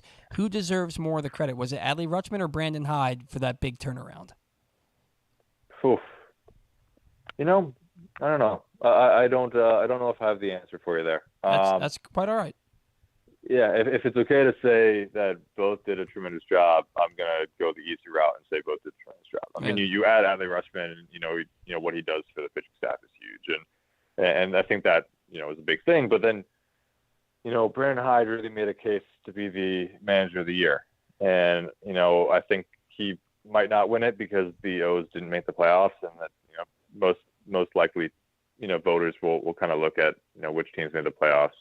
But a 31 game improvement, when this team was predicted to be an absolute bottom feeder, in the definitely the American League East, they didn't finish last, which is almost an accomplishment on itself. But being close to the playoffs this year was ahead of schedule. And Brandon Hyde definitely deserves credit, in terms of how he, goes about it every day. He constantly talks about how, he didn't really change his mentality from, when they're losing 100 games to when they're winning, whatever it was, 84, 83. So it was, he kind of was the same guy every day. And I think that, especially for a young ball club, they need to have a steady presence and somebody who has experience with, his time with the Cubs was important because he knew, how, playoff races work, and he knows how to get to a World Series as a bench coach. And, he was around, Joe Madden. So he's been around, he knows what a good manager is like, how steady they are. And he was that. I mean, he was a steady presence. And so he definitely deserves a heck of a lot of credit. Yeah, I don't know if, not necessarily for your original question, if I'm able to say definitively one or the other. I think give both a pat on the back and hope that next year to kind of continue on that path. Yeah, it's a tough question to answer because I don't know that there's a right or a wrong answer for that one. So You navigated Yeah. it well. We'll say that. So through 132 games, on September 3rd, the Orioles won a game, their 132nd game against the Oakland Athletics to get to a season-high 10 games above 500, 71-61. They went 12-18 over their final 30 games, and they lost some games to some teams that they probably shouldn't have lost to. Did this team just run out of gas there at the end, Andy? Yeah, I remember Brandon Hyde, I forget which reporter asked him, but it was asked, did this team basically lose steam? Mm-hmm. Which is kind of what I thought. I really thought like this team had overachieved the entire year, kind of lost some steam. And Brandon Hyde was really, passionately saying that like if they did, they're going to learn how like this season is really going to teach them like this is what 162 games feels like for a young team. Like a lot of these guys, you got to think like, Adley Rutschman hadn't played this many games before. Right. Even Ryan Mountcastle, had never played this many games at first base in his career. This is an absolute grind for a lot of these guys. So I think, they lost some steam, but, kind of experiencing this and experiencing what, having to do this over a course of a season, some of these pitchers, they were starting, they did a full season in the major leagues for the first time, a lot of these guys. So, Felix Bautista has never thrown this many innings in his life in a season. So this was a learning experience for everybody. And I think, they lost a little bit of steam down the path. You feel like, you don't lose 3-4 to the Red Sox. If you don't lose 2-3 to the Detroit Tigers, Mm-hmm. If you don't lose 3 games to the Detroit Tigers early in the season, whenever that was, March, May, whenever it was, April, I guess it was. If you don't lose those 3, I mean, you feel a little better. And, there's always ways to kind of, you can circle games on the calendar and say like, that one, it was a big one. And I feel like there were a couple down the stretch that, they were really close. I mean, they were 2 games out of the wild card for a split second there. And, they lose to Detroit. You drop a couple to the Red Sox, and the Red Sox are always going to be tough to play at Fenway Park. But this year, those were winnable games. And I think maybe it was, it was not to heap on and say like, oh, they could have made the playoffs. Yeah. But I don't think anybody expected it. So I don't really blame them too much here for losing steam, when they overachieved at such a high level. But definitely, I think it was a case of, the bats, kind of went cold. Cedric Mullins was dealing with, aches and pains, knocks for the last, 2 months of the season. Really, he wasn't 100%.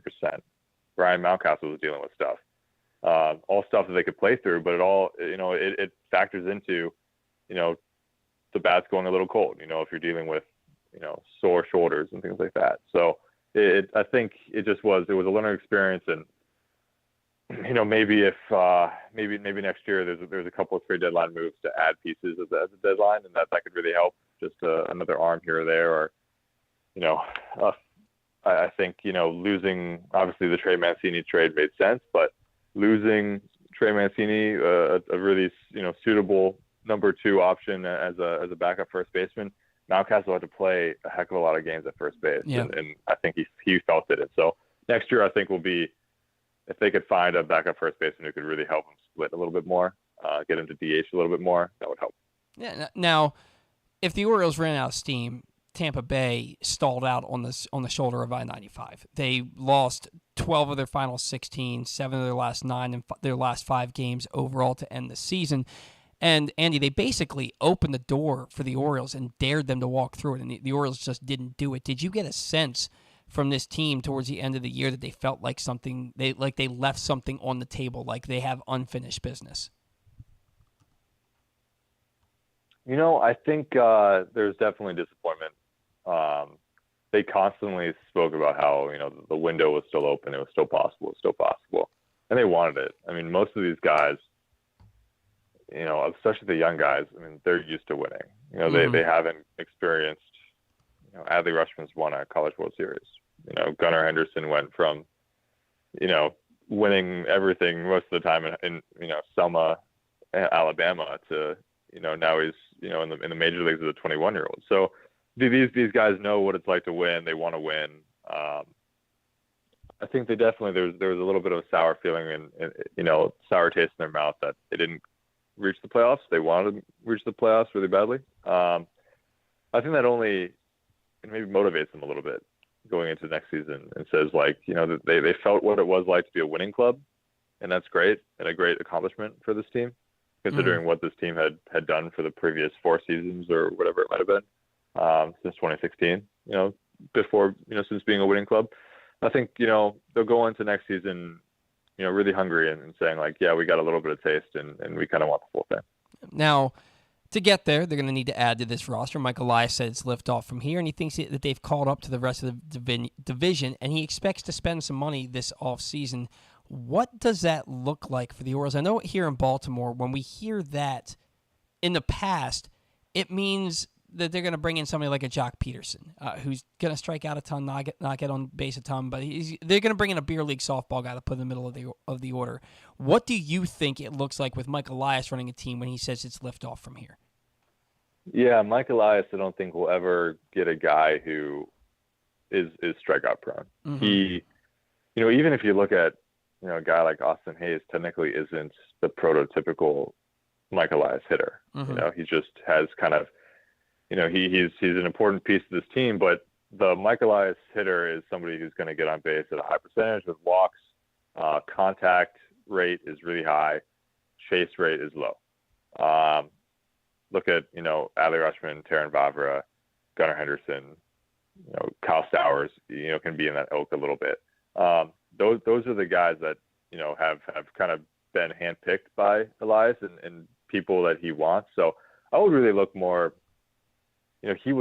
We spoke to him on Wednesday, and he did a, good job, honestly, of not specifically saying what facets or positions he wants to improve this offseason. Mm-hmm. Because as soon as he does that, then the price tags go up, agents will know that he's looking for a shortstop, and he, is going to have to pay extra money for one. So mm-hmm. I think it'd be safe to say, though, that he might be looking for a shortstop.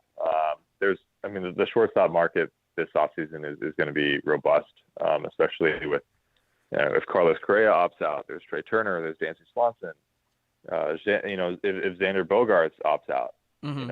It's a very lively shortstop market. And Jorge Mateo was an exhilarating player to watch in terms of, base stealing and his defensive capabilities. But his bat, let him down a little bit. Hit 220. So there's definitely that's a place that the O's can upgrade. Mm-hmm. I don't know if the Orioles will be in a position to outbid teams as much as they might not be. I mean, Trey Turner is going to get a monumental deal, and Carlos Correa is going to get a lot of money. And I would be hesitant to say those are the names to target. I wouldn't. They definitely will inquire. I'm certain of that. But it would maybe look at the second. If maybe Dansby Swanson, or Xander Bogaerts, or somebody in that ilk where it's still all-star caliber shortstop, but maybe a little bit less of a money commitment. We'll see. He could go in a completely different direction. He might say that he believes Gunnar Henderson is the shortstop of the future. And then he's looking at a third baseman that he wants to bring in. Or he's saying, you know what, we'll go with a veteran second baseman and we'll have Ramon Urias play third, we'll have Gunnar Henderson play second, and we'll get, I don't know who's out there, but, look for a second baseman. That could be the way he goes. It's really difficult to exactly predict, but I would kind of assume there's a shortstop in the mix potentially, and a starting pitcher would be the two places that I would see the Orioles kind of spending money on. And, maybe I'm completely wrong, but there's definitely a vibrant shortstop market, and I wouldn't be surprised if the O's didn't at least inquire after some of these guys, if not make bids. And it might lead to nothing. They might get outbid. And I don't think Mike Elias is going to spend an unreasonable amount of money and kind of tie the O's down too much. He likes the roster flexibility. He really likes, there's a part of me that's like, maybe Jordan Westburg is the second baseman next year. Yeah. And you go Urias at third, Gunnar Henderson at shortstop, and Westburg at second. he really likes his guys. And Westberg, he improved this year in terms of, his strikeout rate was down. I think that was something that he wanted to work on. That's important, for an Elias prospect. So we'll see exactly how it all plays out. But I think the outfield pretty much stays the same. You like how the outfield is constructed right now. I think, maybe you're going to probably see a backup catcher come in. You're probably going to see another first baseman come in just to, provide some help for Mountcastle, somebody who can DH as well. And then probably another infielder, a starting pitcher would probably be my guess. And maybe that comes in a trade. He floated the idea of a buy-side trade. Maybe he trades a guy like Westberg and says, let's go get a starting pitcher with team control. Yeah. That's possible too. Well, I think it's an exciting offseason, but there's a lot of options. Yeah, I think people need to be prepared for what you just said. Some player that's a prospect that we all can't wait to see might not ever play for the Orioles because they're going to be part of a package to get a starting pitcher. So I think that's something that we're going to be looking at. So baseball season's over. I'm sure you're going to be covering a little bit of the playoffs, and you're going to be covering the Orioles off season. What do you have coming up for the Baltimore Sun moving forward? Yeah. So I'll be, for the first little bit here, I'll be, kind of winding the season down with some exit interview, so to speak, stories. Got some stuff on DL Hall, got some stuff on Jordan Lyles, a lot of players on the team, just, profiles and what they liked, what they didn't like, what they're going to work on this offseason, that sort of stuff. But pitching in a little bit with Ravens and Terps as well this offseason, but definitely a lot of Orioles as well this offseason. That's the big. It's going to be an exciting offseason, and we'll see exactly what the winter meetings look like, and who knows when Ravens gear up for postseason, it could be a pretty lively time in free agency at the same time. Assuming they hold enough leads to get there, we'll see. Yeah, good point. We'll see. Yep. Andy, great stuff, man. Glad to finally get a chance to talk with you, and we'll talk to you down the line, all right? Sounds good. Thanks for having me. All right, see you. That was Andy Kotska from the Baltimore Sun. I told him, we could have used you 4 years ago, man. He shows up on the beat, and the Orioles suddenly start winning ball games. They should have been something. They should have been searching for him a while back. So special thanks to Andy Kotska for taking some time for us here on the Bat Around. We got to catch a break. I want to remind you that the Bat Around is brought to you by the Maryland 5-Star. You can see Olympic athletes in action as the nation's best horses and riders compete in one of the world's premier equestrian events at the Mars Maryland 5-Star at Fair Hill, presented by Brown Advisory, October 13th through the 16th in Cecil County. We got to catch a break. When we come back, the payoff pitch around the league and Orioles banter. All that and more next on the Bat Around. Have you been to Guilford Hall Brewery? Located in Baltimore's Station North neighborhood, Guilford Hall Brewery breaks the craft brew mold with their great handcrafted microbrews and amazing Bavarian-style food selections. Join Guilford Hall 7 days a week for Orioles, Ravens, and all of your favorite college games. Make plans now to watch the big games, play trivia, or bring your dog for Yappy Hour. They even have free valet service on Friday and Saturday nights. Go to guilfordhall.com for a complete schedule of events, beer listings, and food and drink specials. We'll see you at Guilford Hall Brewery. Make the most out of every day in your Toyota RAV4. Available in hybrid or gas-only models. A RAV4 can get you where you want to go in style. Check out buyatoyota.com for deals on new RAV4s from your local Toyota dealer today. See Olympic athletes in action as the nation's best horses and riders compete in one of the world's premier equestrian events at the Mars Maryland 5-Star at Fair Hill, presented by Brown Academy, October 13th through 16th in Cecil County. Don't miss the breathtaking excitement of the dynamic cross-country competition or the elegance of dressage and precision of show jumping. There's also great shopping and activities, including a fresh food fest, corgi race, and a beer, wine, and spirits showcase. So come enjoy a beautiful fall day at the Mars Maryland 5-Star at Fair Hill, presented by Brown Advisory, October 13th through 16th. Learn more and buy tickets at maryland5star.us. Stan the Fan here, welcoming back one of my favorite sponsors, the Costas Inn. And everybody around Baltimore knows the Costas Inn is a great place to go and grab crabs, steaks, salads, soups, whatever's on your mind to eat in person. But did you know that the Costas Inn has upped their game? They are now one of the premier takeout places in Baltimore. Give them a call now. So order your food, 410-477-1975. That's the Costas Inn over 4100 North Point Boulevard. The Baltimore County Police Department is hiring. Entry-level officers start at close to $59,000 a year with a $10,000 bonus. Some restrictions apply. Plus a great retirement plan, medical, dental, and vision insurance, advancement to specialized units, tuition reimbursement, 15 sick days earned per calendar year, and even further incentives for military members and veterans. If you have a passion for service and want a career for life, visit joinbaltimorecountypd.com or call 410-887-5542. You must be a United States citizen, possess a valid driver's license, and have a high school diploma or GED equivalent. The Baltimore County Police Department is an equal opportunity employer. Sports betting has come to Maryland, and we're ready to help you win some money. Tune in for Simply the Bets every Tuesday morning at 11:40. FanDuel Sportsbook assistant GM Leon Twyman and VSiN's Aaron Oster join the guys every week to give you all of the info you need and offer you a few winners. And every other Thursday at 11:40, tune in for Weekend at Bookies as Andrew Stecca and Alloy Sports' Brad Kronthal help make you some money for the weekend. So come win some money with us on Simply the Bets every Tuesday and Weekend at Bookies every other Thursday. Brought to you by the FanDuel Sportsbook at Live Casino and Hotel Maryland. Listen at PressBoxOnline.com/radio. Watch at YouTube.com/PressBoxOnline.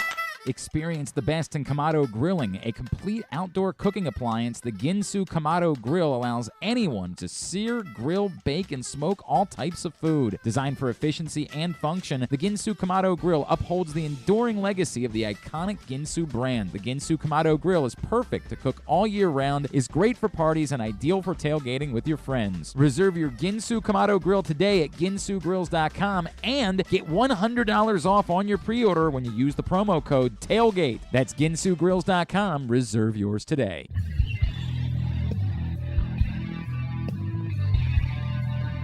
All right, welcome back to the Bat Around. The Bat Around today has been brought to you by the Tyus Bowser Show, and the next Tyus Bowser Show is coming up shortly, and it will be announced very soon. Tyus and his special guests join Rita and Glenn all season long. This is your opportunity to meet Baltimore football stars while getting the inside scoop on the purple and black. The Tyus Bowser Show is a partnership of PressBox and Great Eights Memorabilia, and it's brought to you by Maryland Vascular Specialists and the all-new Ginsu Grill. And if you happen to miss the Tyus Bowser Show, don't worry. You can check it out Friday nights throughout the season on 105.7 The Fan, or you can go to Glenn Clark Radio Week in Review feature at PressBoxOnline.com. And I think you can also do that at GlennClarkRadio.com as well to catch up on the Tyus Bowser Show. All right, it is now time for the payoff pitch around the league. Much shorter once you hit the postseason. Tampa Bay took the lead first in the sixth inning on a Jose Siri solo shot, but in the bottom half, Jose Ramirez blasted a two-run shot of his own to back 7 2/3 innings of one-run ball from Shane Bieber and give Cleveland a 1-0 series lead over the Rays with a 2-1 victory. It was another pitcher's duel in Philly as Philly and St. Louis took a scoreless game into the seventh inning before Juan Yepez hit a pinch-hit two-run homer to give the Cards a 2-0 lead.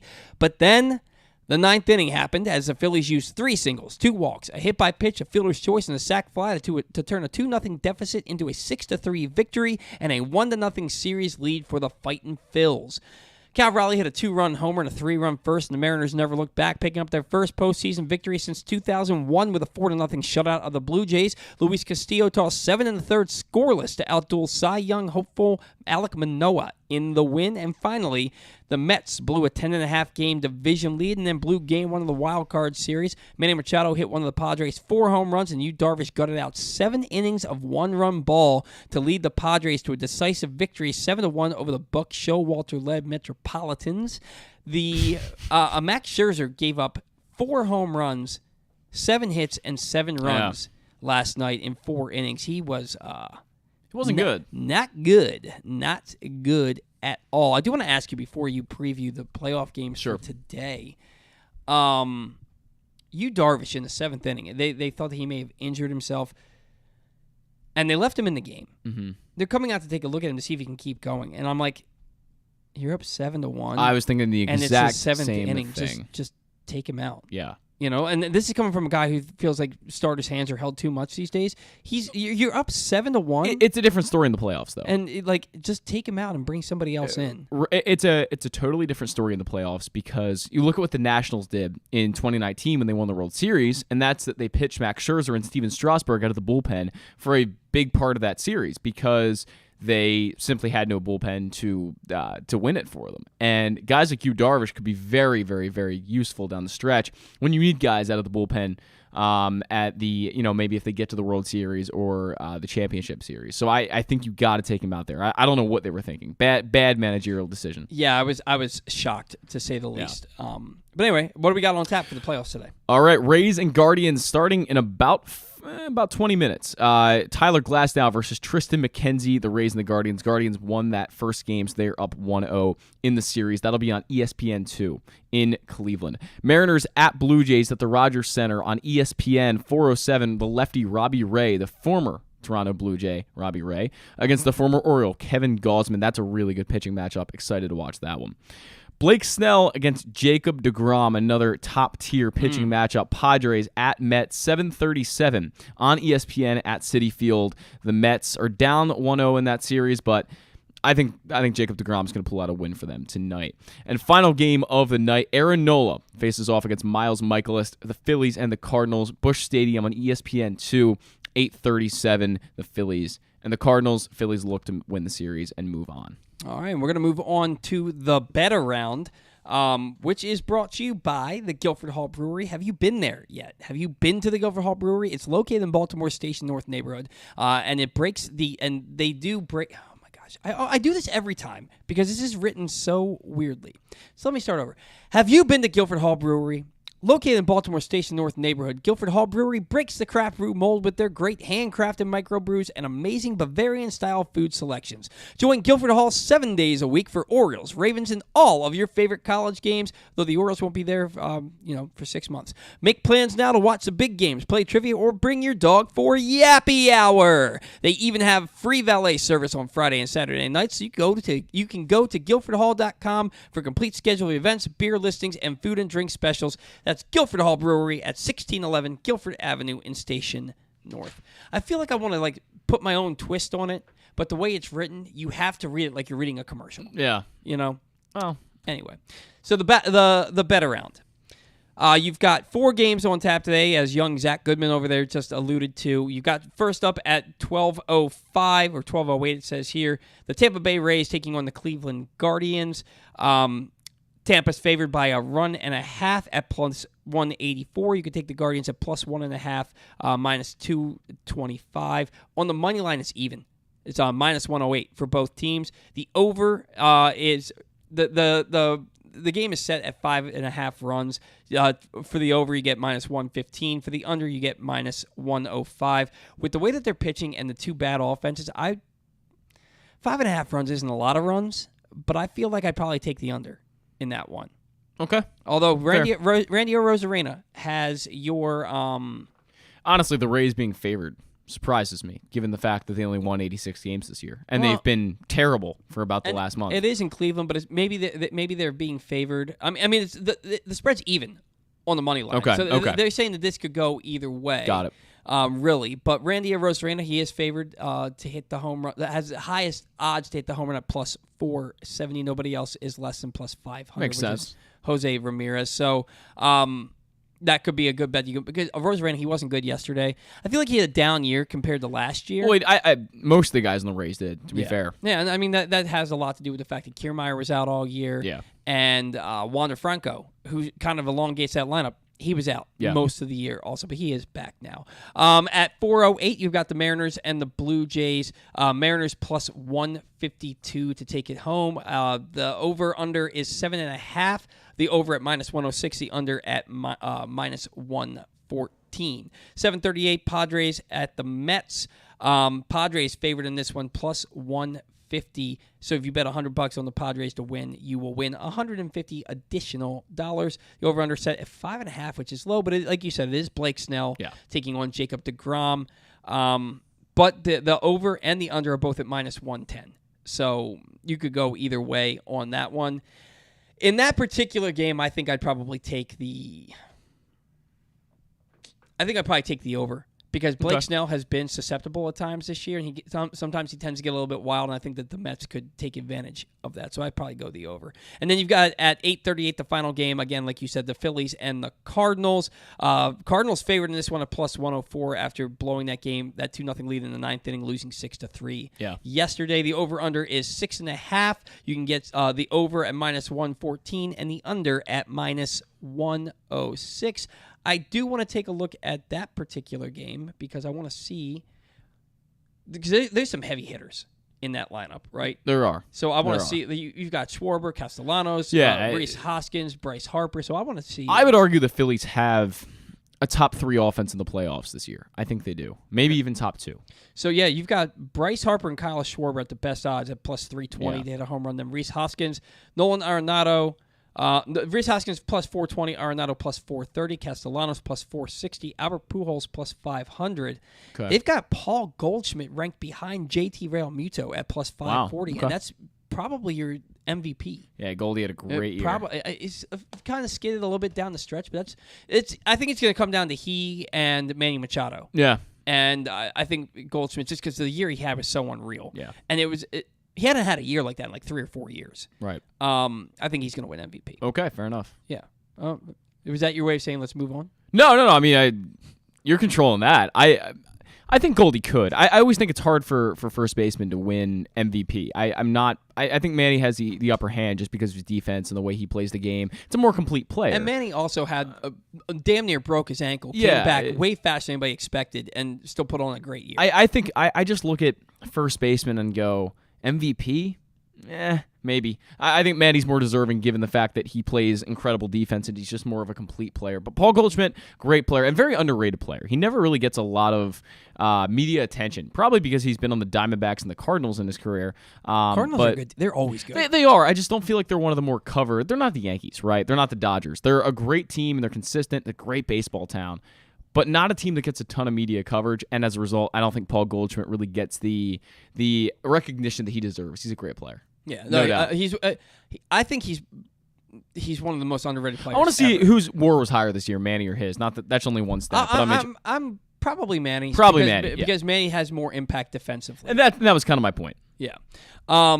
Playoffs, they're in full swing right now. We just went over the 4 games that are happening today to see who goes to the division series to face the division winners in each league. So you're looking at Yankees and Astros, looking to see who their opponent is going to be. It was actually Goldschmidt by a win. Really? Yeah, 7.8 compared to 6.8. He was so good offensively.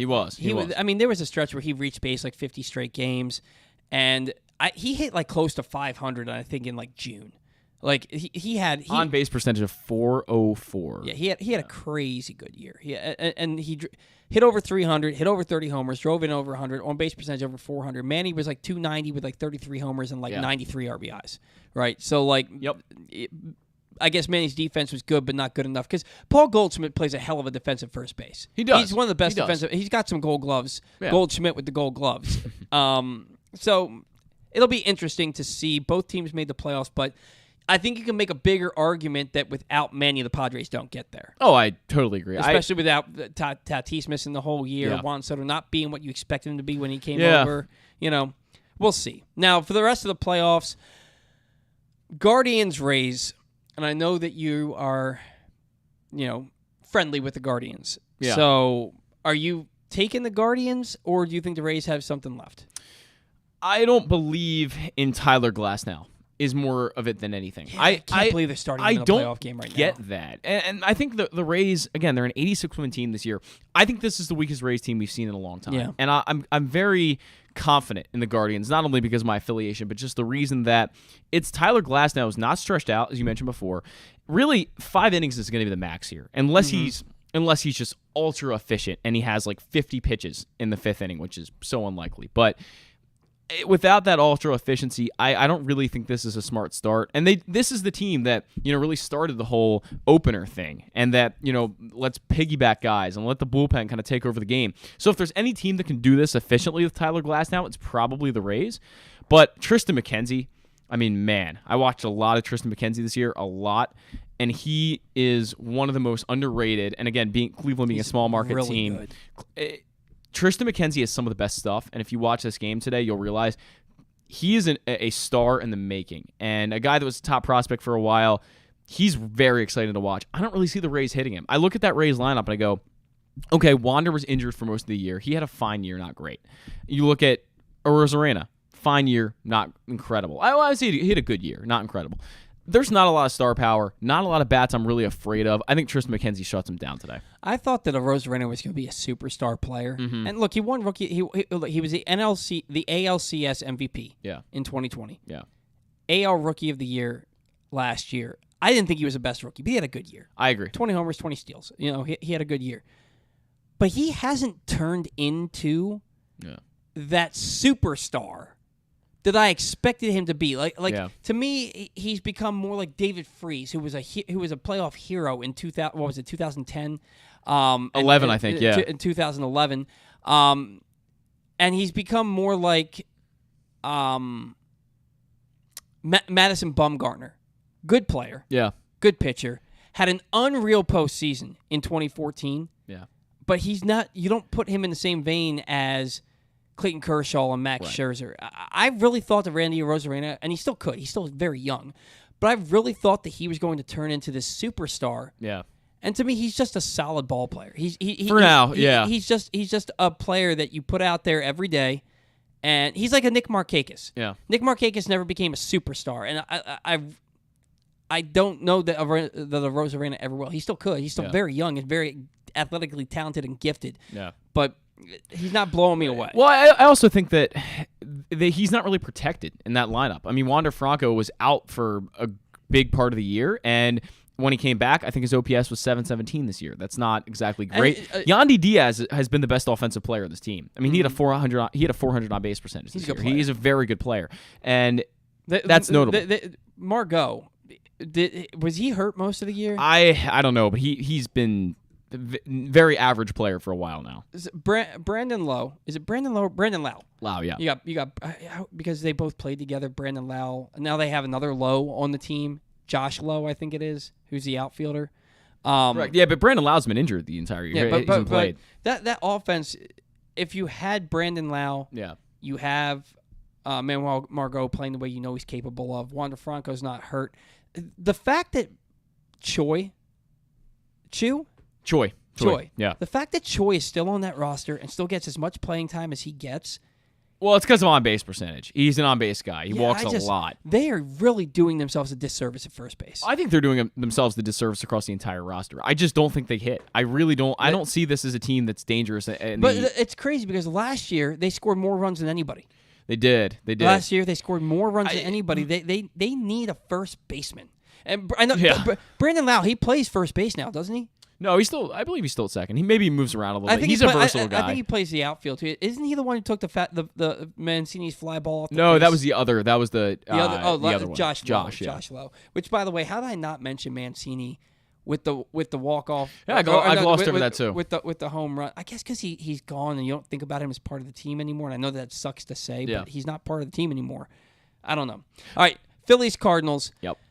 Phillies with that unexpected 6-run outburst, and it wasn't even an outburst. They again sack fly, fielder's choice, three singles, 2 walks, and a hit by pitch, and that's how they scored 6 runs in that inning.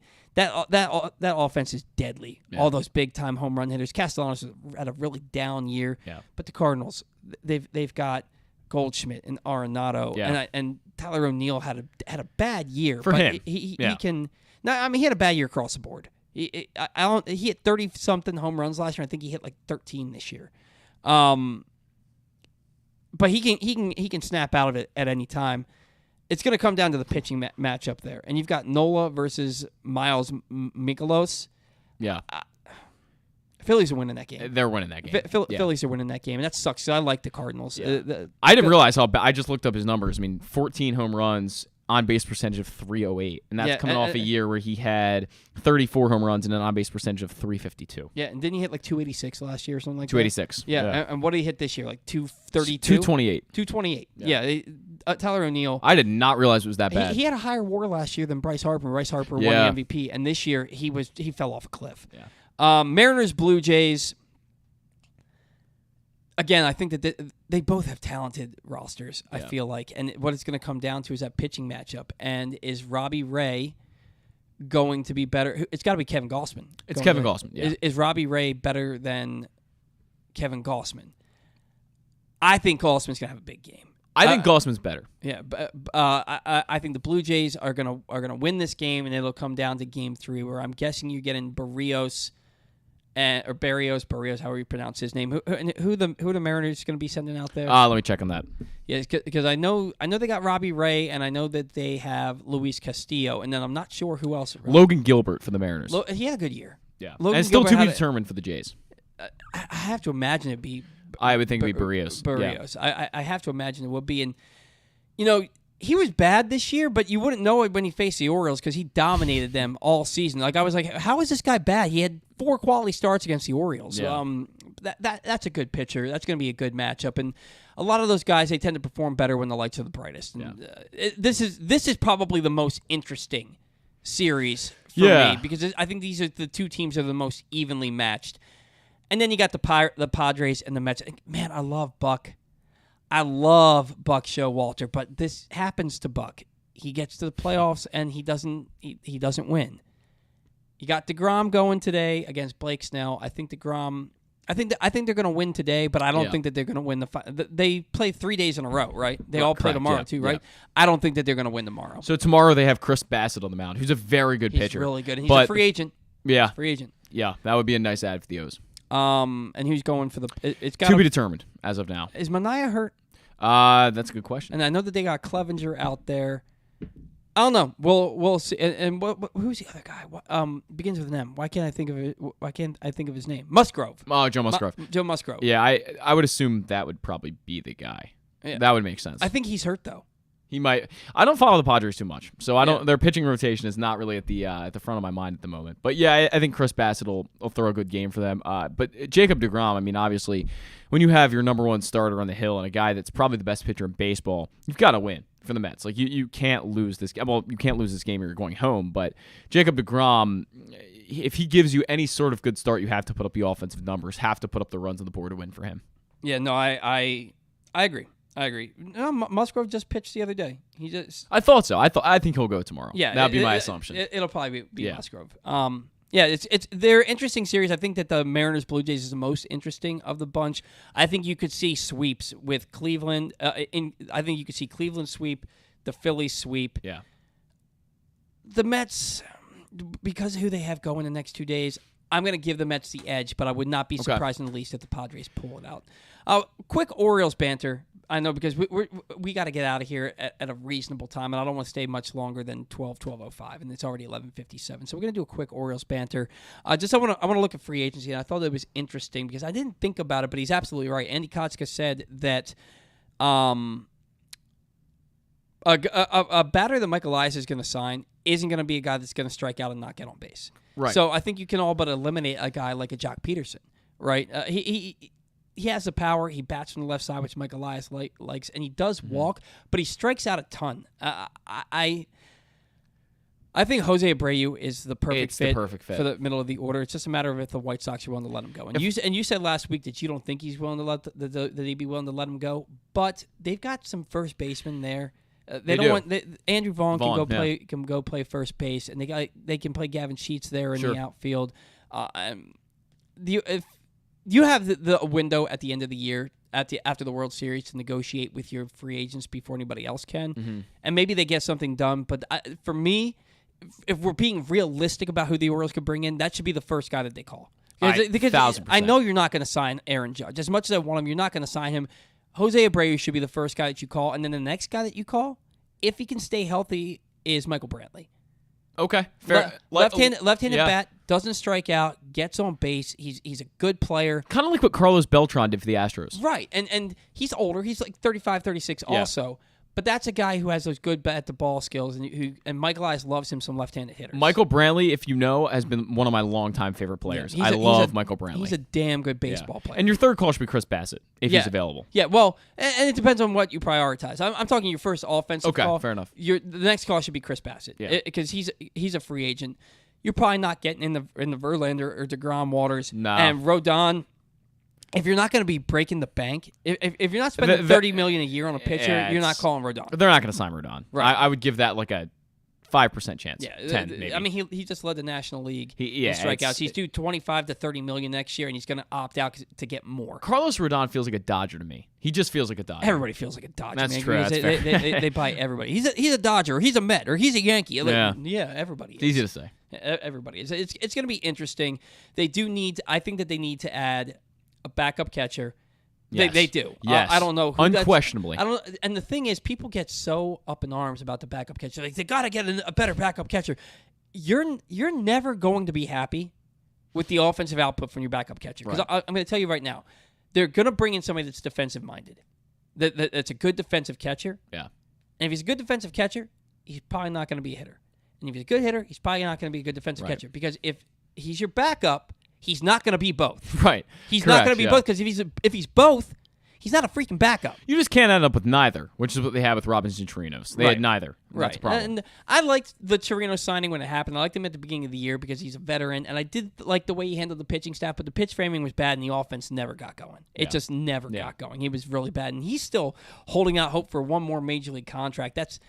I don't think that's happening. I think he and Odor are both destined for minor league contracts, minor league signings with spring training invites, and I am terrified, and I think it's going to happen that Odor is going to get a minor league contract with an invite to spring training for the Orioles. Could not agree more. I think that's going to happen. It's going to be absurd. So Jose Abreu, Michael Brantley, probably the two, and if they are in the market for a shortstop, to me it's Trey Turner is above everybody else, and then Carlos Correa. I think Dansby Swanson is staying in Atlanta. Okay. Tim Anderson is a free agent.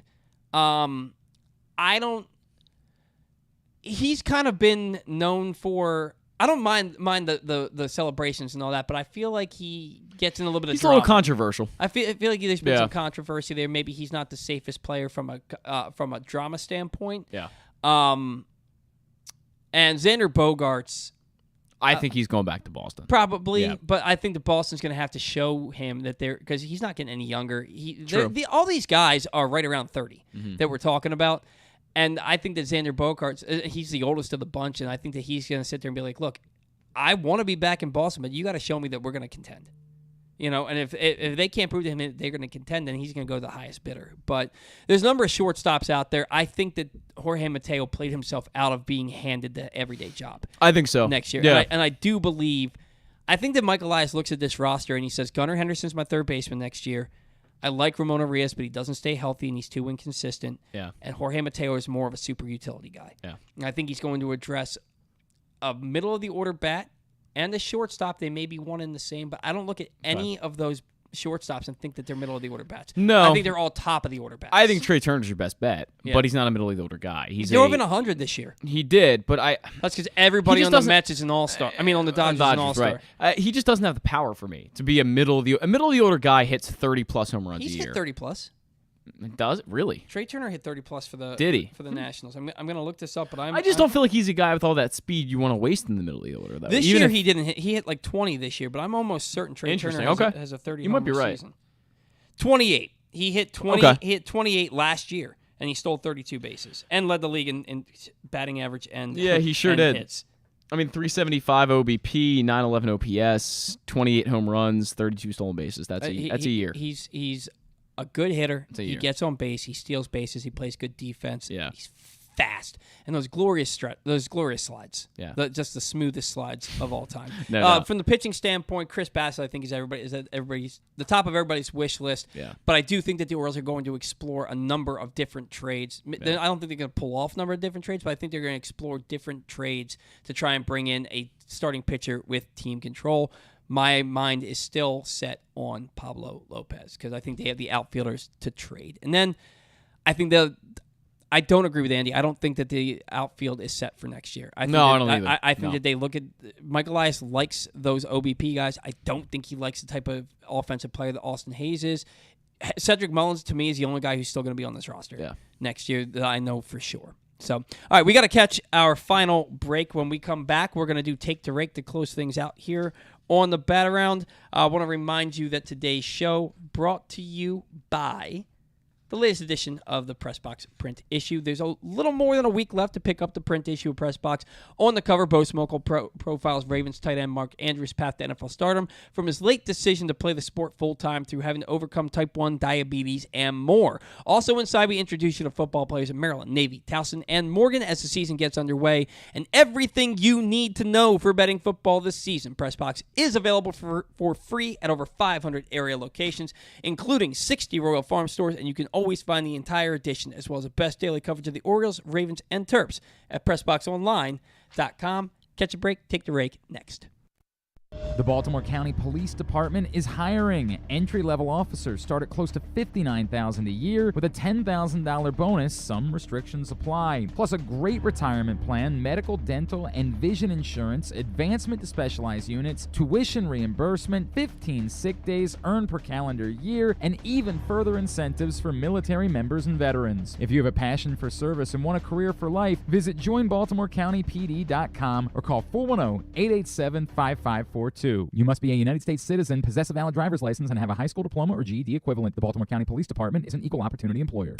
Come experience Maryland's #1 sportsbook this NFL season at the FanDuel Sportsbook at Live Casino and Hotel, the ultimate place for any sports enthusiast. Take advantage of our 24/7 kiosks, massive video screens, and watch all the action from the best seat in the house. With more money paid out than anyone around, make every moment more at the new FanDuel Sportsbook at Live Casino and Hotel in Hanover, Maryland. Please play responsibly. Gambling problem? Please call 1-800-GAMBLER or visit mdgamblinghelp.org. Whether your focus is luxury and comfort, convenience and technologically advanced connectivity, or sporty performance and aggressive styling, we've got the perfect Highlander for you. Check out buyatoyota.com for deals on new Highlanders from your local Toyota dealer today. Glory Days Grill's Oktoberfest menu is now running. It's one of their most popular seasonal menus all year. It features the chicken schnitzel, the Oktoberfest brewer's platter, the brewer's sausage sandwich, the Bavarian burger with a pretzel bun, the cheddar ale soup, the slam dunk pretzels, and the apple cobbler. All of these meals pair well with Oktoberfest beers and Angry Orchard on draft. Dine in or order online at glorydaysgrill.com and pick up your favorites to take home. Glory Days Grill, great food, good sports. That first sip. That first bite.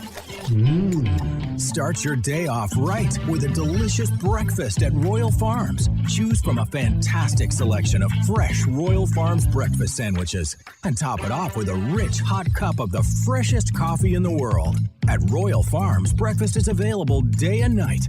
It's the freshest breakfast in the world. Real fresh, real fast. Royal Farms.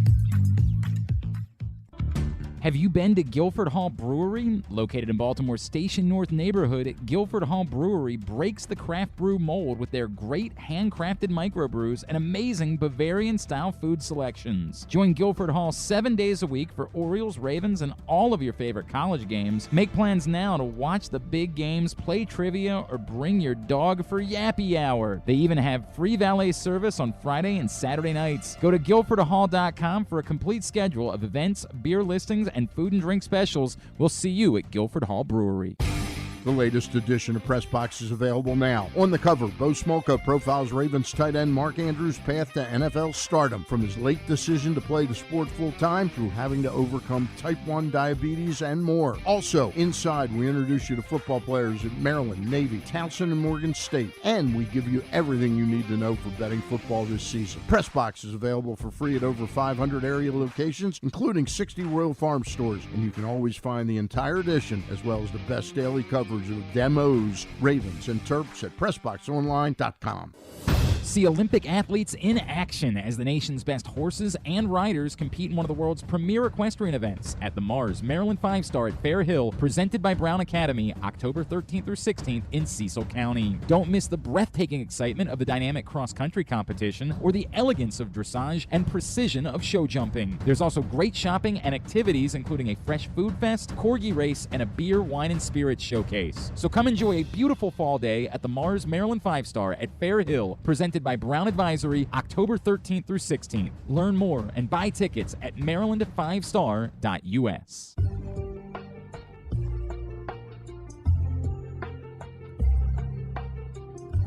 That incredible Glenn Clark Radio Music. Today's show has been brought to you by the all-new Ginsu Komodo Grill, the perfect ceramic tailgate or home grill to sear, grill, bake, and smoke all kinds of food. Get the details and reserve yours today at ginsugrills.com and use the code TAILGATE to get $100 off your order.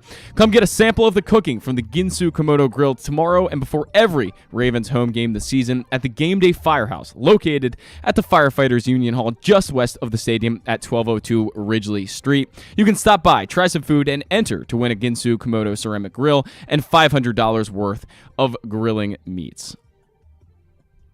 All right. So, we realized last week that we never made picks in Take to Rake. Correct. I don't know how that happened. That has never happened before. We got happened. We got so into talking about whatever the hell else we were talking about that we totally forgot to make picks.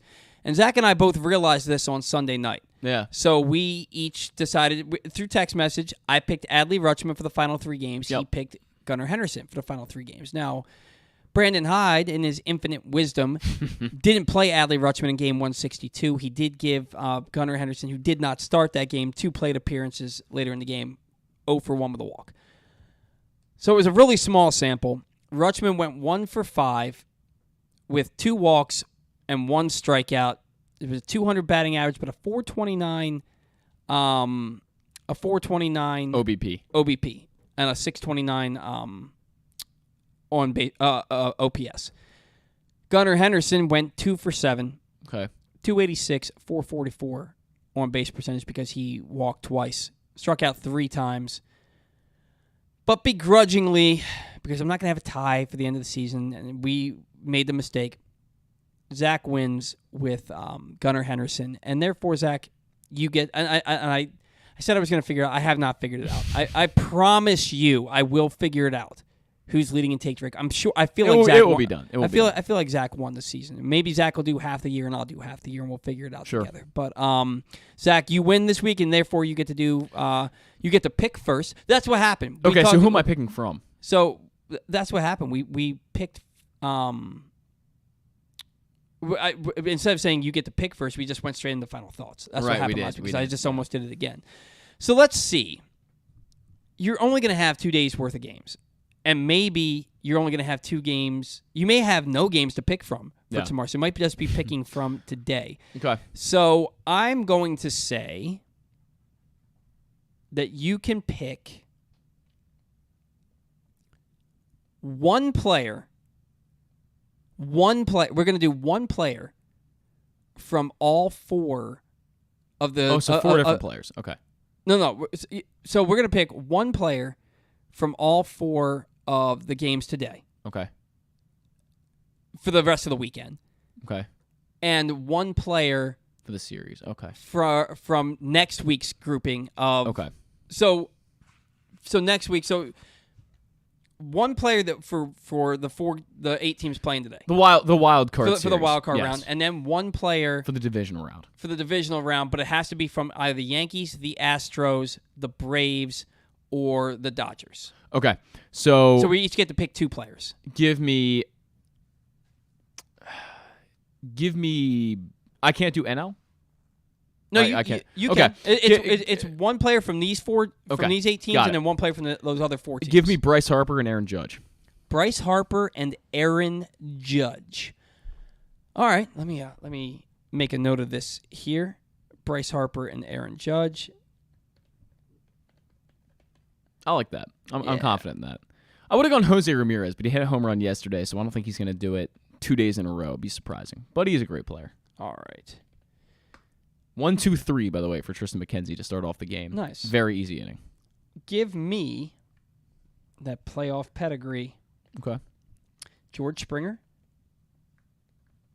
Ooh, that's a good pick. George always does have a great playoff and then appearance.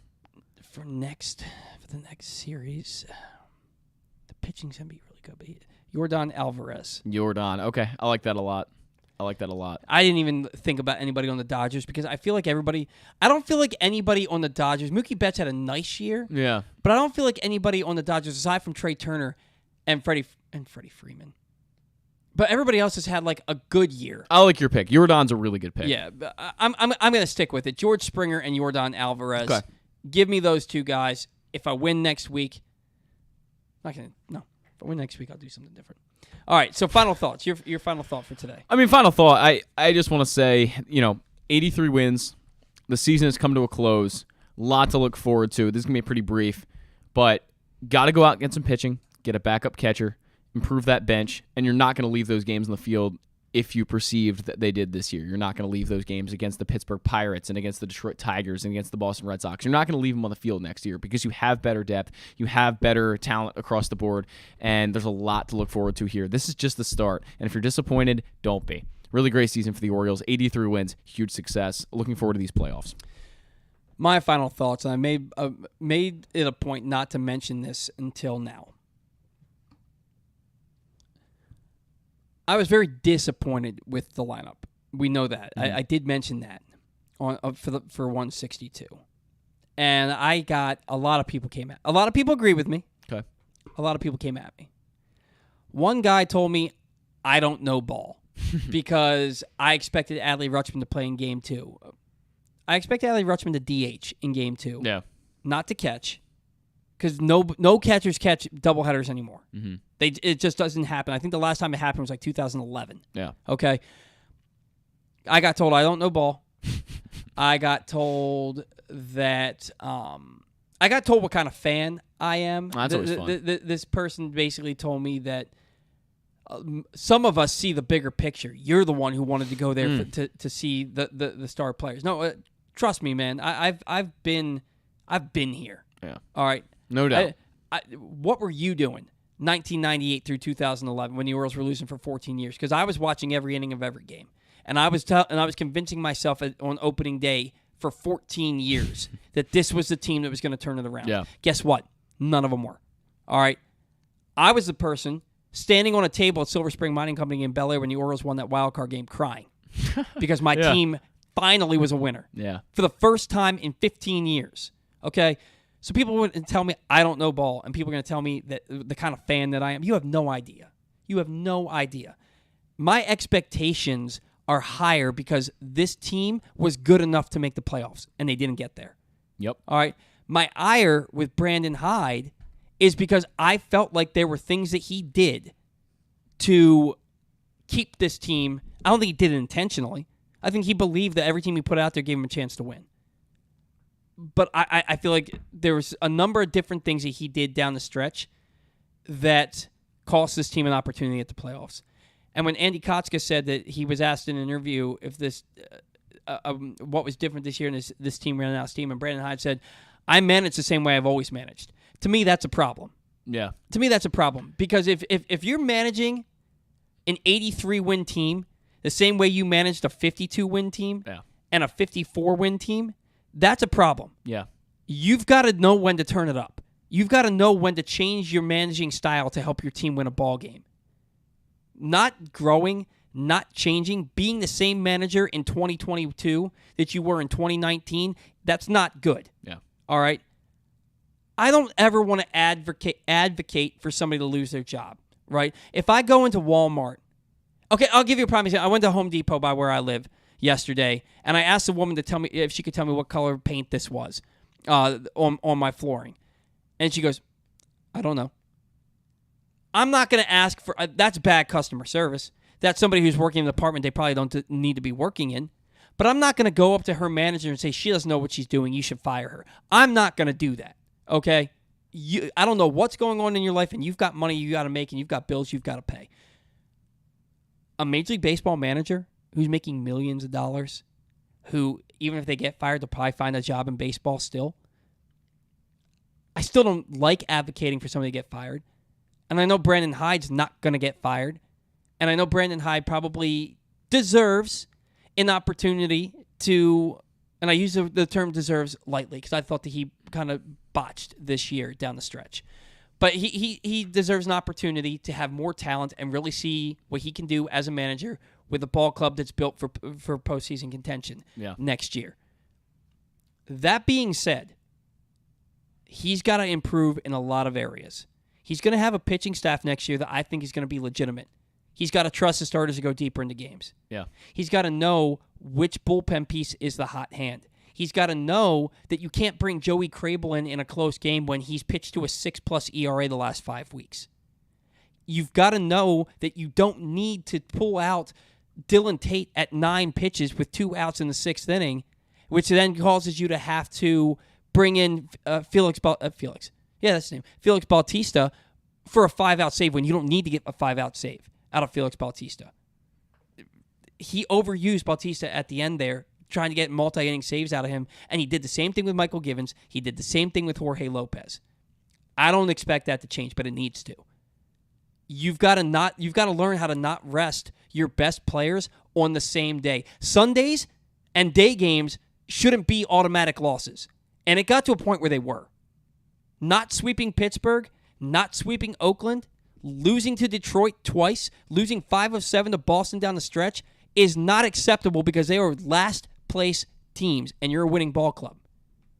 If you have an opportunity at a sweep and you need it, if you have an opportunity at a win and you need it, you've got to put the best foot forward. I know guys get tired, and especially when he would do it the day before an off day.